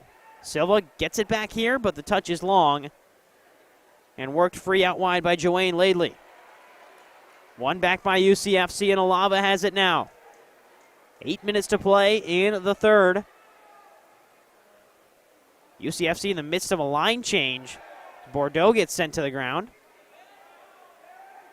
Turned back by Hamada. Driven forward, Alava's got space. He's got Gerson next to him as well. Alava takes it himself. Gerson thought about a little scorpion kick on the back end. Here's another chance for Gerson. Lets it roll onto his foot. Deflected in front. Still loose out wide. Alava's on it now. Alava, Barroso away. And Laidley gets a touch on it. Forward. Laidley has a man across the field. Can't connect with him. Alava's the first one back. And now rolled back to Taylor. Forward to Bordeaux. Now turned up by Dantas. Dantas, a little fancy footwork, gets an opening across the face of goal, off the post. Second chance by Dantas is wide. And UCFC, for the second time this quarter, inches away from a goal. Forward again. Here's Shalier making a diagonal run. Great active field awareness from the rookie Barbaro Shalier. And here's Ricky Orozco. Bordeaux will back things up to his own half. The captain for Utica City FC. Hails from Syracuse, New York, Bordeaux.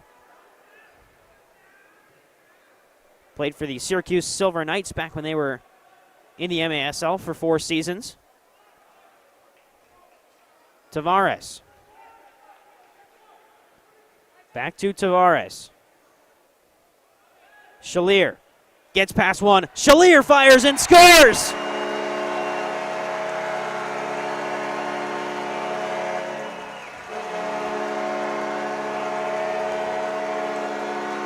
Took some contact on the way down, but Barbaro Shalier finds the back of the net, and finally Utica City has a breakthrough in the third quarter. Took a drop, dropped the shoulder, and then turned it in, found the back of the net. That'll take us to our media timeout. Utica City up 5-1 over the Texas Outlaws. We'll be right back when action resumes at the Adirondack Bank Center.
Back underway at the Adirondack Bank Center. Utica City FC up 5-1. The most recent goal scored by Barbaro Shalier to give UCFC this lead.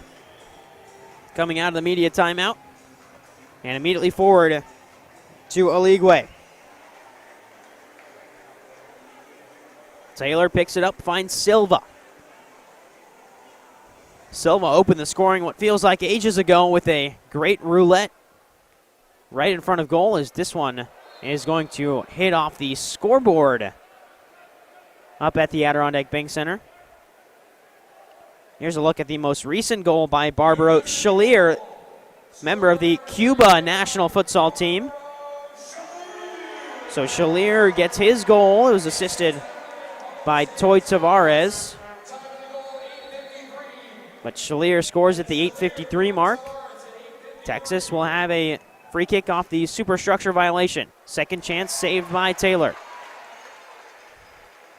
Stevens now with it.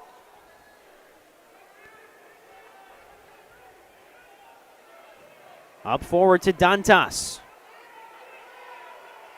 Dantas looking for his hat trick, as this one is going the other way with some speed, and Taylor has to come out and clip it away. Headed back in by Texas. Chance in front for the Outlaws. This one rolling just wide. Crone has it now. Looking in to Laidley. And now two players sandwiching the boards for Hamada. Here's a chance on the volley, saved up by Taylor, and then into the back of the net. Oh, that's one that Andrew Taylor's going to want back, as he saved it up. Probably should have let that one go into the netting instead. He watched it go into the back of his own net. Just a late reaction, thought it hit something else from Drew Taylor, and that's one, just got to forget about it if you're the rookie goalkeeper. The offense has done enough to give you a 5-2 lead now. So Drew Taylor is in good hands, and a slight mistake won't hurt too much at the end of the day if Utica City can maintain the offensive pressure. Torrealba gets credit for the goal, but an unfortunate mistake at the back end for Utica City FC. On the other side, move forward. Now Utica City on the break. It's Tavares bursting forward again. Shalier looking for his second. He finds it. And Shalier is feeling it now. 2 goals in quick succession, and Utica City right back on top by 4-2. By 4 goals, 6-2. And again, Barroso just can't react in time. It is a perfect placement by Tavares, and an even better strike by Shalier.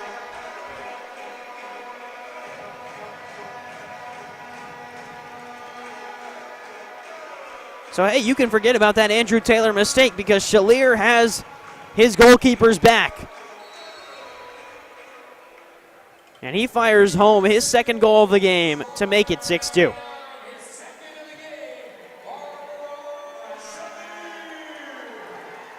Back to Drew Taylor.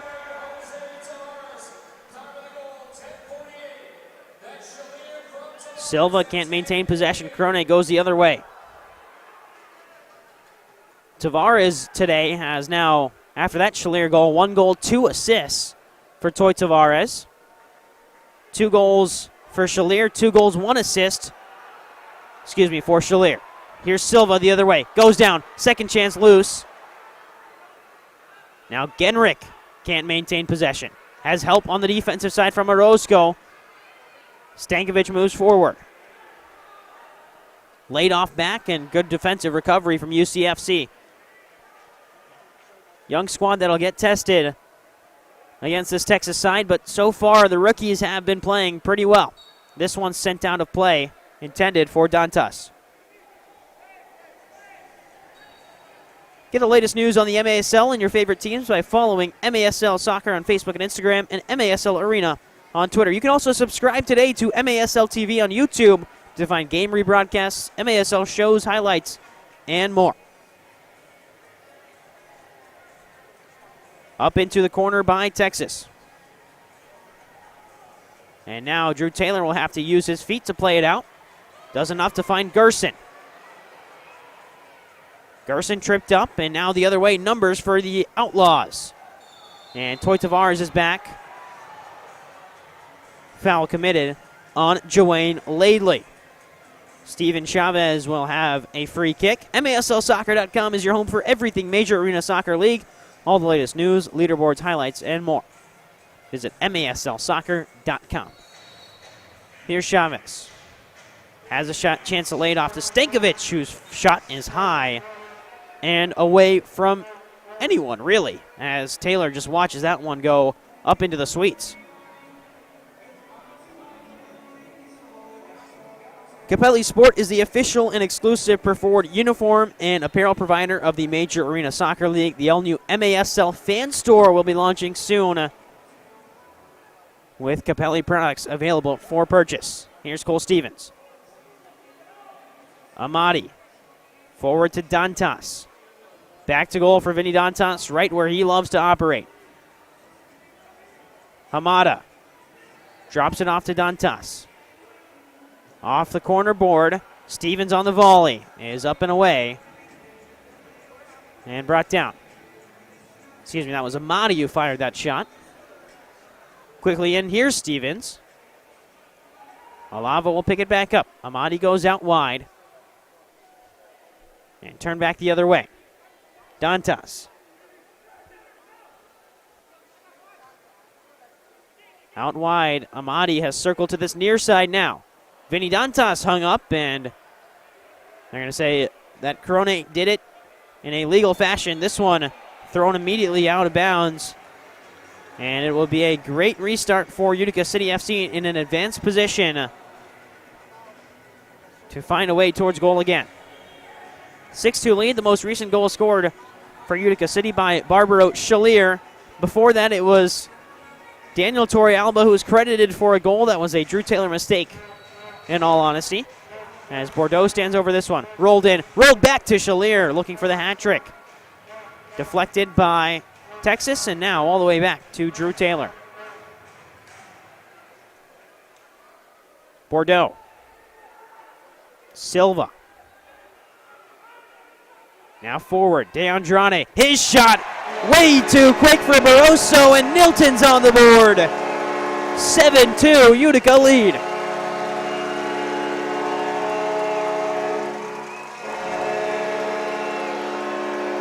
Well, before the game, Nilton De Andrade was honored as a team MVP, and that shows you exactly why. As it's a hat trick of assists for Toy Tavares. This one just rolled in. Excuse me, that was Silva who found that assist. And Nilton De Andrade found the back of the net. Just way too quick for Barroso. And now a challenge flag has been thrown. This is by Texas challenging. We'll see what the Outlaws want to challenge there.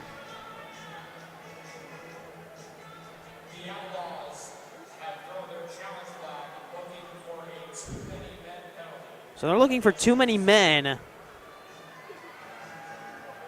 on Utica City FC. There's 4 in your view there. Now 5 and 6. So there were too many men on the field there. Very real case to be made here by Texas. You're seeing 1 go on. So there's 5. Right there for UCFC. There's 5. Drew Taylor there. He's the goalkeeper. 1 goes off, 1 comes on. There's 1, 2, 3. There's 1 down low in Silva. That was 4, 5, and 6.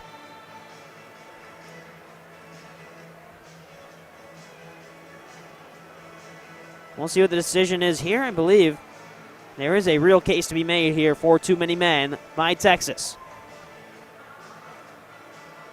Very aware, great challenge call from the Outlaws and Coach Puskarich. And it is a blue card, so a successful challenge for the Outlaws. So it's successful. It takes away the Nilton De Andrade goal, and also it gives the challenge flag back to the Texas bench, so they'll have another challenge available for use. A very, very good challenge from the Outlaws, and a very successful challenge. Wipes off a goal for Nilton De Andrade, and someone's got to serve. A too many men penalty for Utica. It will be Gordy Gerson heading to the penalty box for the team foul. So for the second time today, UCFC goes on the penalty kill.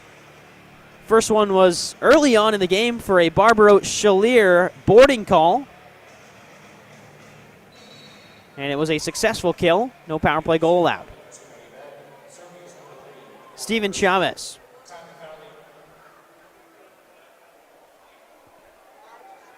Cross field, and now picked up by Steven Gonzalez. Now out wide. Back to Chavez. Defended by Alava. The penalty kill for UCFC is Nilton De Andrade, Kyle Genrick, Juan Alava, and Nate Bordeaux. Bordeaux steps out to defend this one as Oligwe has it now. Over to Laidley. Gonzalez. And one back by Alava. Numbers the other way. 2-on-1, in fact. Out to Nilton. Takes it inside. Goes down hard. No call. Ball still loose and eventually swung at by Laidley. Alava has it now. Bordeaux to the corner. And Nilton all alone up top. And Nilton shrugged off by Oligwe. That's experience there for Vicmore Oligwe. 1 minute left on the power play for Texas. The too many men call wiped off a goal for UCFC, but a chance to get it back here if Kyle Genrick can make something happen, and he's bursting into space. Genrick, Nilton scores! Short-handed goal! The first of the season for Utica City. It comes in the last home game.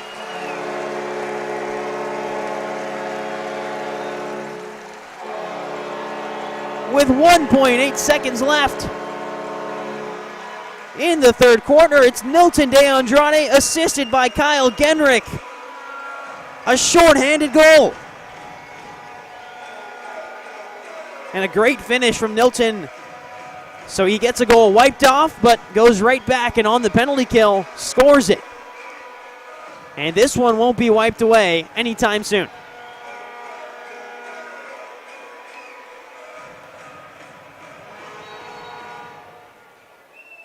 Final few seconds, tick off the clock. It's counting up here at the Adirondack Bank Center, but it is the end of the quarter. And somehow they are continuing to count the clock up, but anyways, the shorthanded goal by Nilton De Andrade, assisted by Kyle Genrick, caps off a busy third quarter. We end the third 7-2, Utica City lead.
Welcome back inside the Adirondack Bank Center. Final 15 minutes of the MASL 2024-25 regular season on tap as they finish up the Master Vito Hyundai t-shirt toss here inside the Adirondack Bank Center. A late shorthanded goal for Nilton De Andrade capped off a busy third quarter for Utica City FC.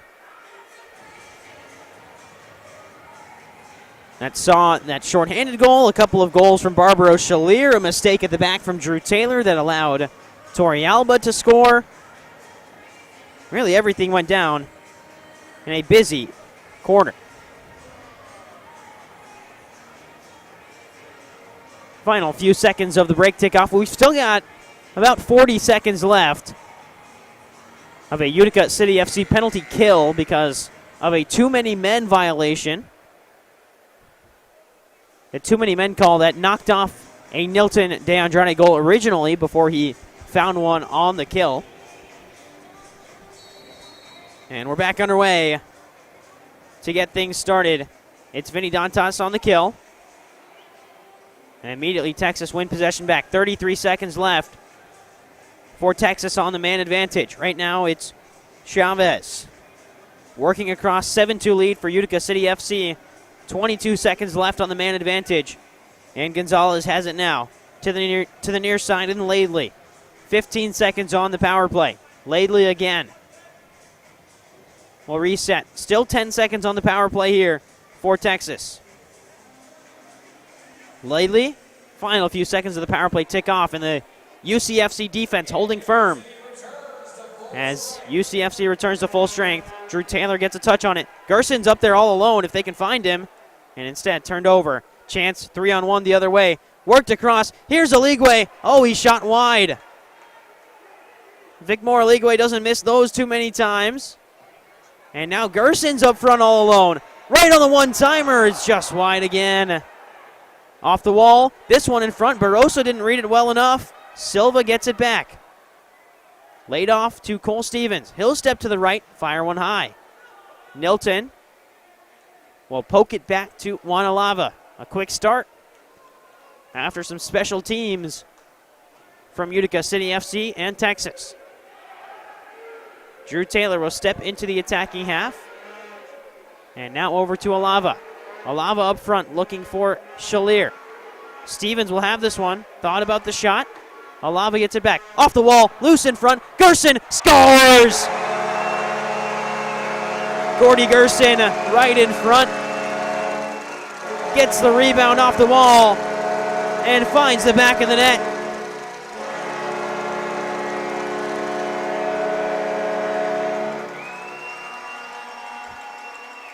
Well, the most clinical guy on this team, Gordy Gerson, shows up at the right time, fires it in the back of the net.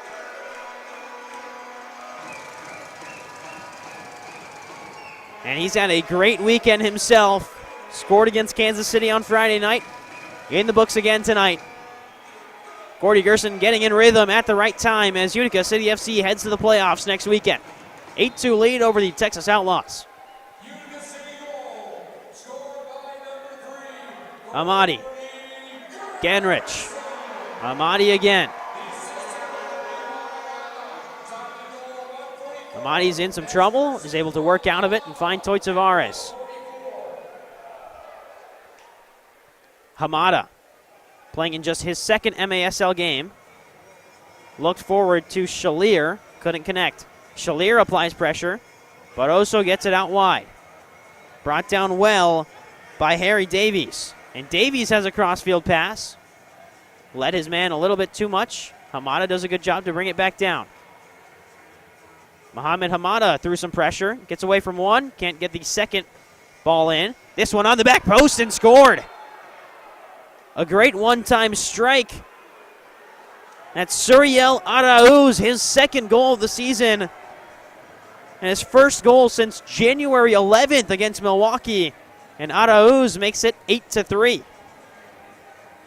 Off the one-timer from the wall, a great strike on the volley. It's a Wallace-Scora for Arauz. And an 8-3 deficit for Texas still, but something to look forward to for the Outlaws. Texas always manages to keep things somewhat interesting against this Utica City FC side. Think back to that game at the beginning of February. It was 3-1 Texas before UCFC scored the last four unanswered.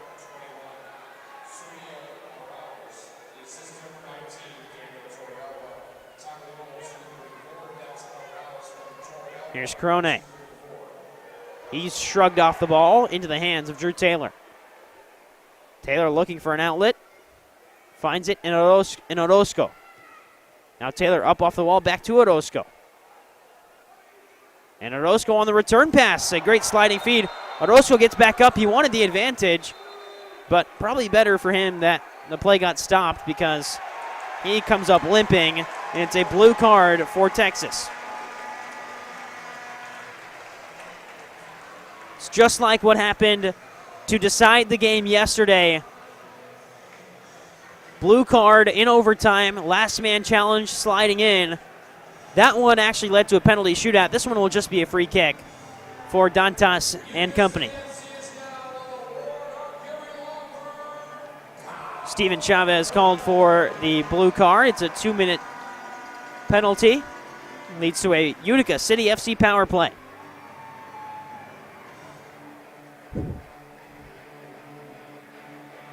And Dantas lining this one up like he wants to shoot it, and he might. Instead, he'll lay it off. Utica power play finds its way to the far side, and Barroso the first one to get a hand on it and bring it under his control. So Chavez called for the penalty.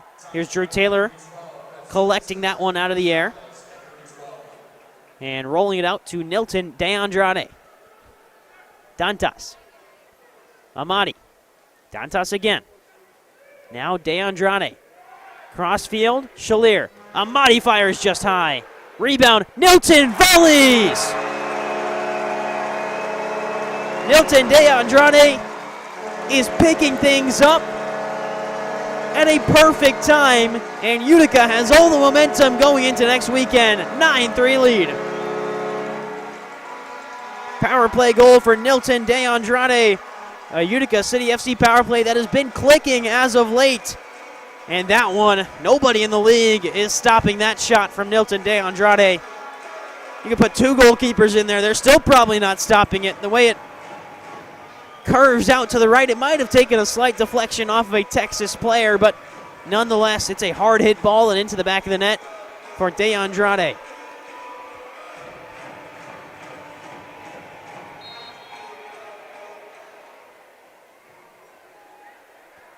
And the 9-3 lead, Nilton De Andrade, his second goal of the night. 11 minutes left to play in regulation. 11 minutes left to play at the Adirondack Bank Center until we head to San Diego next week. Silva. Stevens fires just long and away. Power play has been cleared after the power play goal from Nilton De Andrade. So we're back to even strength between Texas and Utica.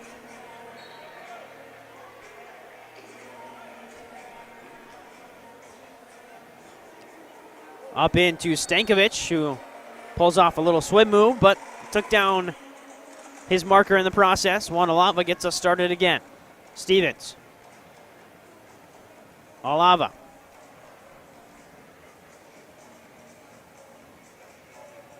In from Hamada. And now entry up to Silva. Silva rolled one in into no man's land, and now Texas on the break. Coming in was Hamada. Committed a foul, but stopped the Texas attack all in one.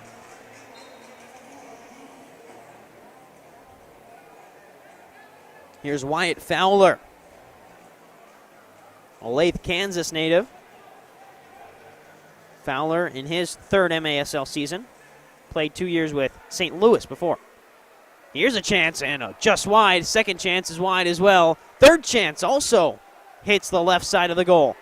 And now Nilton can go the other way with speed. He's stonewalled. 4-on-2 the other way. Texas with numbers. Back out wide. Laid in. Laley just tripped over his own foot. And now 4-on-1 the other way, but Nilton trying to go backward. Runs into some trouble. Tavares gets it cleared away.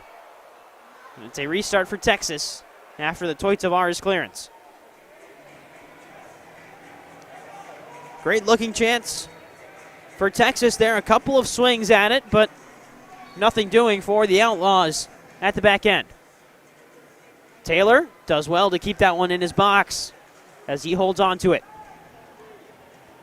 And now Taylor will go and launch it the other way. Brought down, this is Dantas. With players all over him. Bordeaux clipped ahead.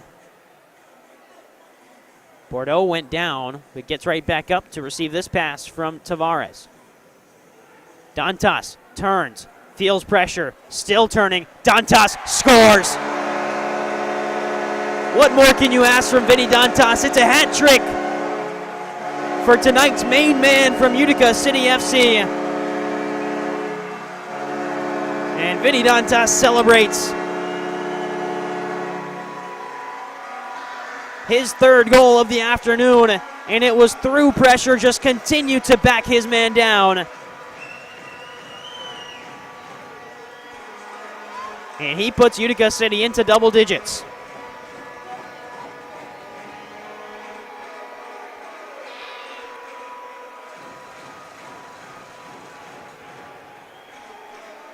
So a 10-3 lead now for UCFC. As Vinny Dantas, the most recent goal scorer, completes his hat trick. Immediate response from Texas, but Drew Taylor makes a big save. Get the latest news on the MASL and your favorite teams by following MASL Soccer on Facebook and Instagram and MASL Arena on Twitter. You can also visit MASLsoccer.com for everything Major Arena Soccer League. 8.5 minutes left to play as we get closer and closer to the end of the regular season. Shalier is just being held on to right now, but plays through it, finds Genrick at the back post.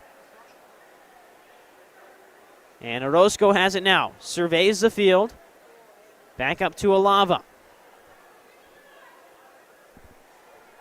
This one dropped back to Amadi, who finds a corner in Shalier. Little backheel flick intended for an on-rushing Alava. Shalier applies pressure right back to him. Coach Everton Marrero talked about today being a big rhythm game, trying to get players in rhythm. And Vinny Dantas, Gordy Gerson, Shalier are the three players that probably have benefited, and there's going to be a yellow card for Texas. Frustration showing from number 27, Harry Davies, the rookie from Nigeria, just slammed the ball down to the turf in frustration, and, well, no surprise on the call there after Genrich took an elbow through the back. That'll take us to our media timeout. Davies will head to the penalty box. It won't be a power play, just Davies out of action for the next 5 minutes. But a 10-3 lead for UCFC as we head to the break. Final 7.5 minutes coming up from the Adirondack Bank Center.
Back inside the Adirondack Bank Center, final 7 minutes and 51 seconds from the regular season inside the Adirondack Bank Center.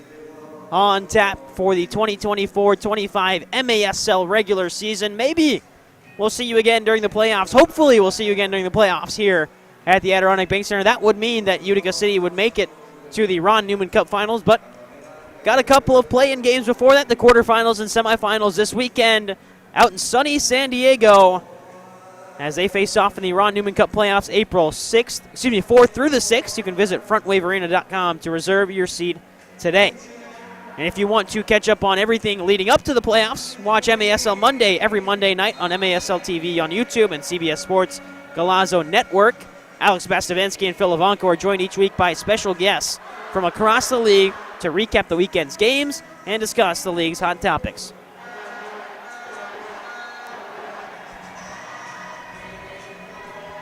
I believe we've got a new goalie in there. At least the socks are different from up here.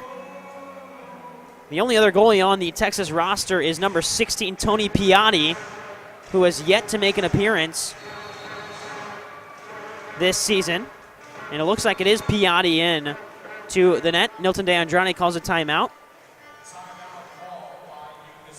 Well, Piatti didn't have a bio on the Texas website. But Tony Piatti was a player for FC Dallas Dynamo during his club soccer days, and as part of the Metroplex Premier League a couple of seasons ago.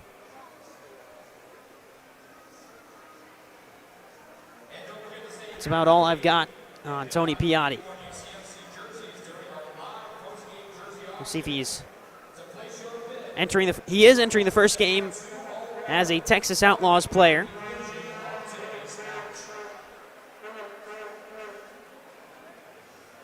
Has not played in an MASL game in his career, so Piatti is making his debut. As we've got a 10-3 lead and 7 minutes and 40 seconds left. Let's get you an update on a couple other games happening across the MASL. At last check is Baltimore leading Kansas City 7-4. And if that result holds, Baltimore will overtake Kansas City for third place in the MASL standings. Kansas City would drop to fourth heading into the weekend. Chihuahua and Harrisburg, I believe, just got underway maybe 4 or 5 minutes ago. So that's another one that Chihuahua wins. They will be the league's top seed going into the playoffs, as there's a strike from Utica City. Mershad Ahmadi fumbled one. And now Bordeaux will slow things down. 7.5 minutes to play in this one. Once again, new goalkeeper in, as there's a tackle in the midfield. Turning over it is now Chavez. Now Nilton DeAndrade the other way, 3-on-1. DeAndrade, Silva. Silva rolled it to the back post, looking for Gerson. Gerson will fire it off the wall.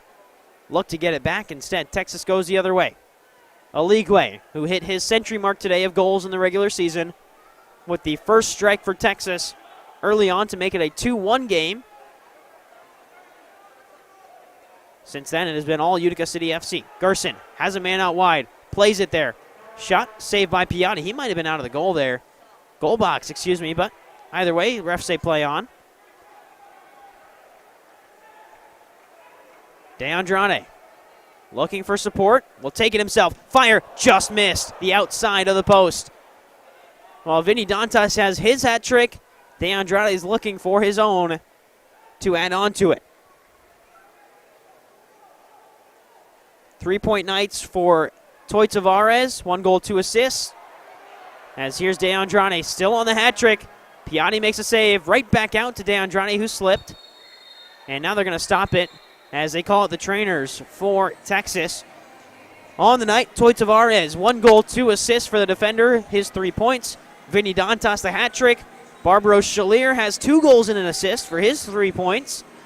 Gordy Gerson's got a goal and an assist. Nilton's got 2. Kyle Genrich has 2 assists on the night as well. Just one of 2 players on this Utica City FC side with 2 assists on the night. And UCFC is cruising with momentum to the MASL playoffs. They won't know the opponent until after the ambush and the wave play, because if Milwaukee wins, they'll hold on to the 5th spot. But if this result holds and Milwaukee loses in regulation, Utica City will take over that 5th spot and play the 4 seed. So a lot of playoff implications going on throughout the day. 10 teams in the MASL in action today. The only 2 that aren't are Empire and Dallas, who have already completed their regular seasons yesterday. Alava to Woods. Quiet night for Keaton Woods, but still one of the team's leaders in terms of points. And he's able to poke it away. 21 games, 8 goals, 6 assists for Woods coming into today. Just hasn't found as many openings as that Dantas and Gerson collection have, as well as Shalier. Here's Dantas with the ball now.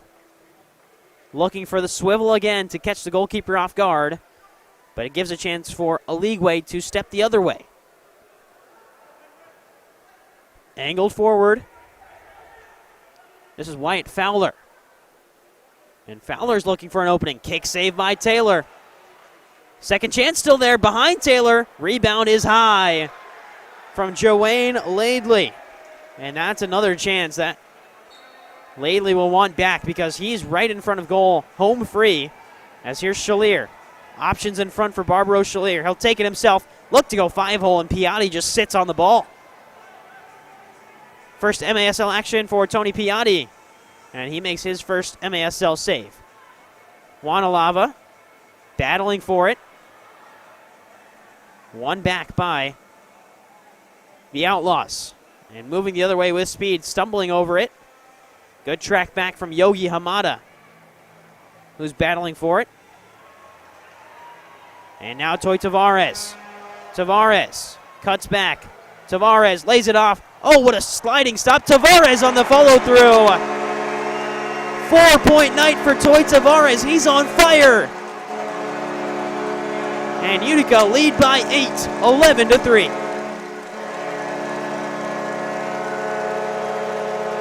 This one all set up by Toy Tavares. Gordy Gerson's shot gets blocked and then hits off of his stomach and pops out to Tavares, who powers home the volley. So Gerson will pick up an assist for that one as Toy Tavares gets his 4th point of the night.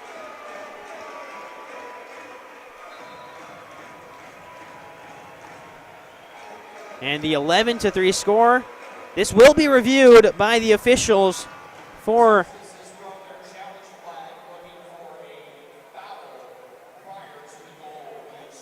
So Texas is challenging for a foul prior to the goal. They do have that second challenge because their first challenge, which was for too many men, was successful. Here's what they're looking at on Tavares, and then maybe one on Gerson here.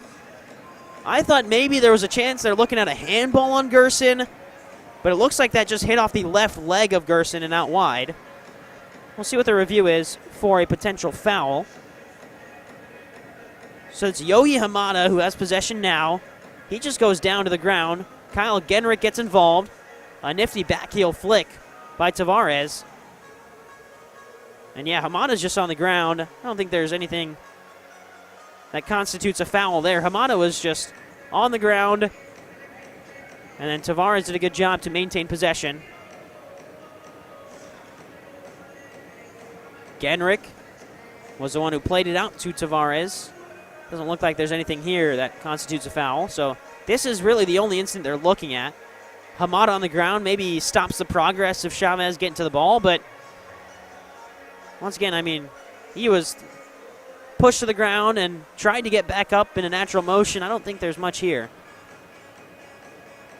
And we'll see what the decision is here from the refereeing crew. So challenge is unsuccessful, which means we do have the Gerson goal.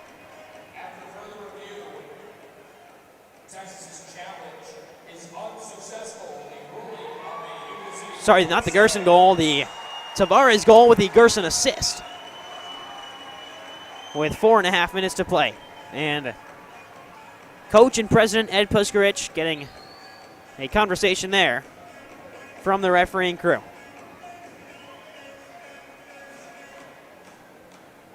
Eight-goal lead for Utica. Final 4.5 minutes inside the Adirondack Bank Center to wrap up the 2024-25 regular season.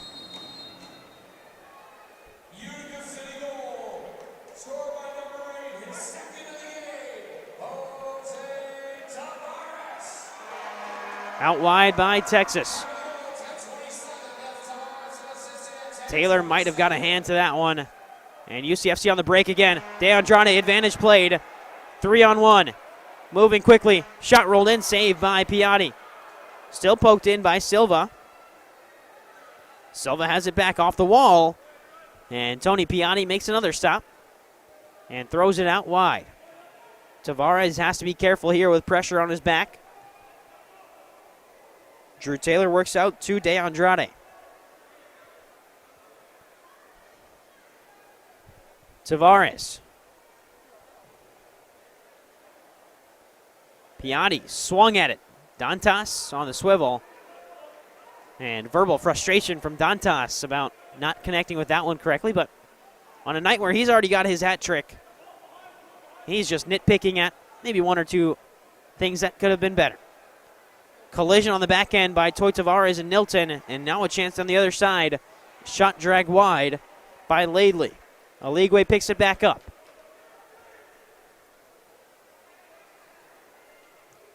Rolled in, stopped by UCFC.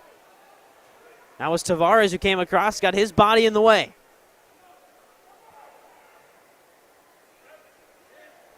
Stepping back now is Grant Michaels. Forward to Aligwe.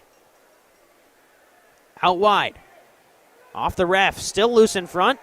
No foul called on the Nilton shove. And now Nilton wants a foul on the other side. Won't get it. Play on, says the referee. Tavares will calmly pass it up to Nilton. Drops it out wide to Dantas. And now the challenge flag from Everton Moreira comes out.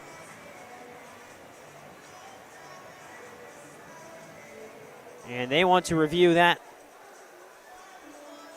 chance on Nilton right at midfield. Don't think there's anything else unless there was something towards the benches that we missed. We'll see what the officials say here on the review.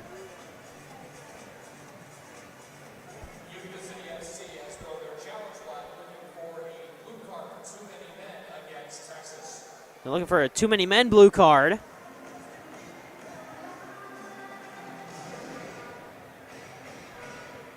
So there's 1, 2, 3 for Texas. Now you see 4.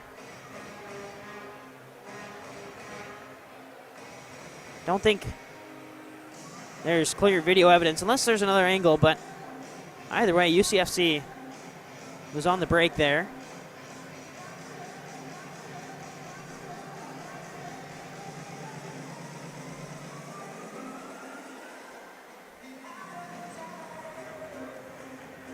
One door opening, the other one closing as players were jumping on and off.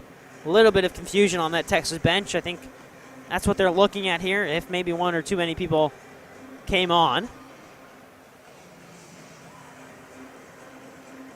And once again, to reverse a call has to be indisputable video evidence, and there is not enough indisputable video evidence of there being too many men on the field. So this one will go back. So the challenge flag is unsuccessful from head coach Everton Moreira, but you have one. You're up 8 goals in the final 2.5 minutes. Gives your team a little bit of a breather if you're head coach Everton. It will still be Utica City FC ball. They had possession before the whistle was blown for the stoppage.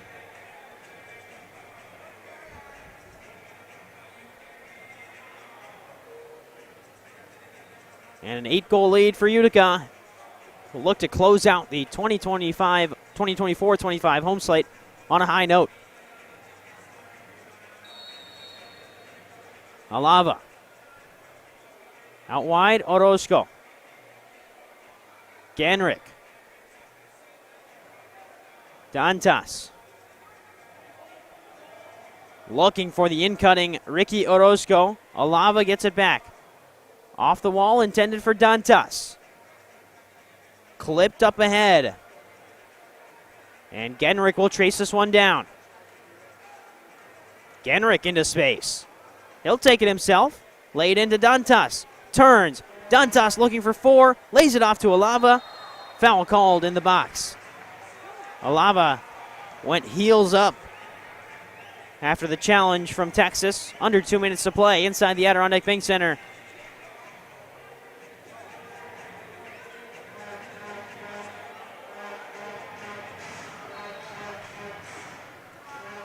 Dantas. And a timeout called, as they will think things back over. The final timeout for UCFC. A minute 52 left to go. And if you disagree with the call tonight, there's been a couple of video reviews, but you might just see some of those video reviews on the MASL's most controversial show, Under Review with Phil Levanko and MASL head referee Ryan Sigich. You can catch it every Friday on YouTube.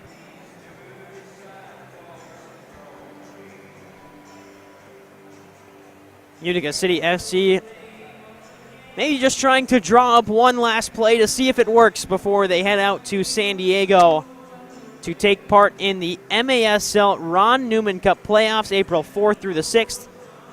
Looking at the current standings, it looks like Utica City will be in action on April 5th and April 6th, because the first day of games will be the 1 seed versus the 8 seed and the 2 seed versus the 7 seed, which means that these middle 4 seeds, the 4, 5, 6, and 7, the 3, 4, 5, 6 seeds will all be in action on the Friday, and then the semifinals will be on Saturday. Right now, down in Baltimore, 8-5 lead for the Blast over the Kansas City Comets, and out in Harrisburg, it's a 1-1 game between the Chihuahua Savage and the Harrisburg Heat. That one important because if Harrisburg can take points away from Chihuahua, even if it's an overtime game, that opens the door for San Diego to potentially win the top seed overall at their own home venue. Right out of the timeout, Vinny Dantas, Nilton De Andrade stand over it. This one laid off, top corner. Just a great setup from Utica City. It's Mershad Ahmadi, the benefactor, as he just lifted it into the top corner. And Utica is flying high. No one tracked Ahmadi on the back post. And that is what Ahmadi can do. Just a pure finisher from top to bottom. Will find a way to get the ball towards the net. The assist goes to Vinny Dantas, his 4th point of the night and his first assist of the night after the hat trick as well.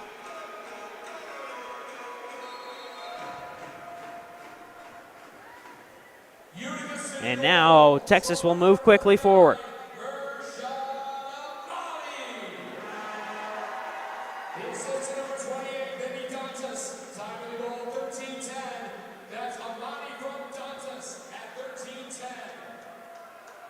So we're still going to have to wait to know who Utica City FC plays in the Ron Newman Cup playoffs until later tonight. Kickoff between St. Louis and Milwaukee is set for 6:05 p.m. Eastern. As here's a turnover. Barbaro Shalier with the dink. And Shalier's got a hat trick as well. It's a night of goal scoring for Utica City FC. And on Fan Appreciation Night, the fans are appreciating the offense. Just a bad turnover at the back from Piatti. That's the inexperience showing as he rolled it right to Shalier. And the composure from Barbaro Shalier to find a way over Tony Piatti and into the back of the net.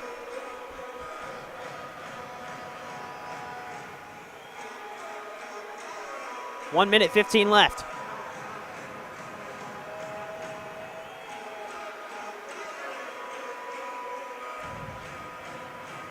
And a 10-goal lead for Utica City FC. Oligwe gets us started again. Good composure at the back from Texas. And rolled forward. Orozco will be the first one to it. 1 minute left to go in the regular season inside the Adirondack Bank Center as Genrick takes his head up.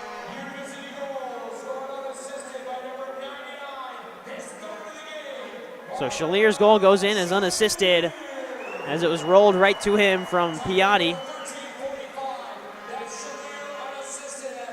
Here's Genrick. Alava. Amadi. Rolled in, looking for Silva. Orozco overcommits. Oligwe contains possession. Corone. Taylor comes out with some pressure on him. Will turn it out wide to Alava. Alava, fancy footwork. Gets past one. Pressure still coming. Alava will turn it over. Drop back in. Texas making a run towards goal. Alava intercepts. Utica City's Defensive Player of the Year as awarded in the preseason, and this will do it. Final score from the Adirondack Bank Center, 13-3. Utica victorious in the last home game of the 2024-25 MASL regular season, and did so in convincing fashion. From top to bottom, utter domination from UCFC. It was close for the first period, but after that, it was Utica on fire. 3 different players with 4-point nights.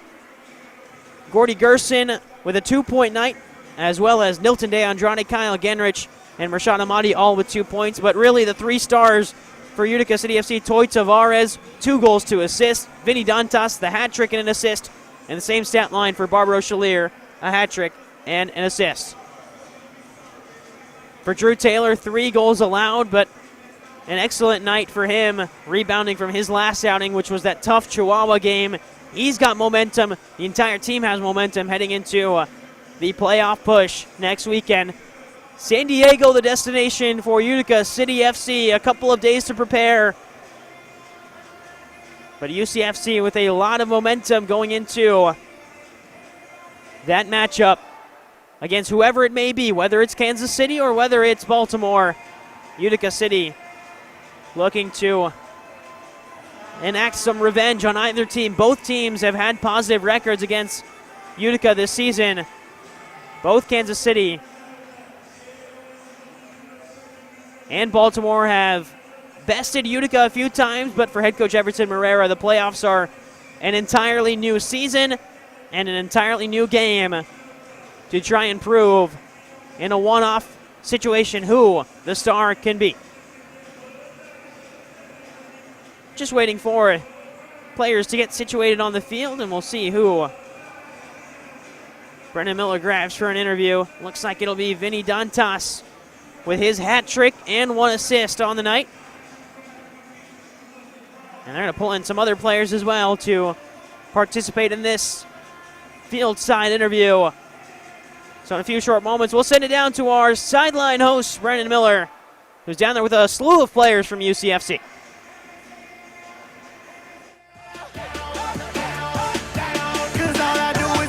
All right, fans, I am down here with our men of the match. Both of them not in 3 goals and an assist here for 4 total points. Starting off with our man, Vinny Dantas. Let's hear it for him, UCFC fans. All right, so Vinny, obviously this game went a little bit different than the one just a few nights ago. You went into halftime with a similar lead. What was the difference here tonight? I think every day we're trying to learn to be better, learn from our mistakes, come out here and try to do the best we can in front of you guys. And I think today it all clicked. We stuck to the game plan and we did what we were supposed to do. So obviously this is the last game of the regular season here in Utica. How does it feel to close things out with a 10-goal victory over that Texas team? No, it's awesome. I want you guys to know that every day we're working hard to bring an awesome product to you guys on the field because we know that you guys always bring an amazing atmosphere for us to play. So we're extremely thankful for that, and we're just going to keep working, and hopefully we'll have one more game at home this season. So we got playoffs coming up. We got to get some momentum from this win, right? Yeah, I mean, our team is young. We have tons of talent, though. And going to San Diego is going to be a test, but I believe in our team.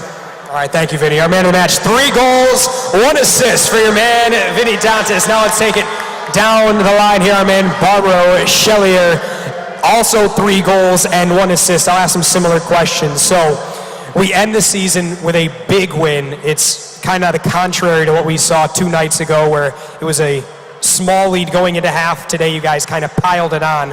What were we seeing in the second half there that helped out with that?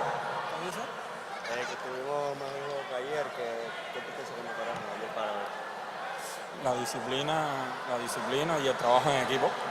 He said discipline and working in a team. He said we got better in that from last night to today.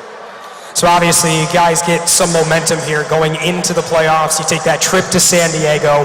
How good is this team going to be feeling when you get on that plane to go out? ¿Cómo está el momento cuando volvamos para San Diego en los playoffs? El momento de este partido. A comenzar primero con mentalidad y con deseo de ganar y seguir buscando la victoria partido a partido. He said that it's going to be a good momentum because we play good today and get a victory to come back here and play at home. Awesome. That's appreciated. Gracias, Barbaro. That was Barbaro Chellier and Vinny Dantas with some help from Emmanuel Belliard to translate. Chellier, the Cuba native, getting his first post-match interview done, but that'll do it from the regular season. Utica City FC victorious 13-3 over the Texas Outlaws. They'll be in action on Friday or Thursday over in San Diego to play in the MASL playoffs. And until then, maybe we've got one more game here at the Adirondack Bank Center, but if there isn't, for the final time this season, Arnoff Pokrell, for my producer, Erica Wiatek, everyone involved in the broadcast, from the camera operators to Brendan, our sideline host downfield, want to thank you for tuning in this entire season. We'll see you next year. Hopefully we get one more game, but if not, be safe, be good to one another, and we will see you in however long it takes for us to be right back here on the blue turf.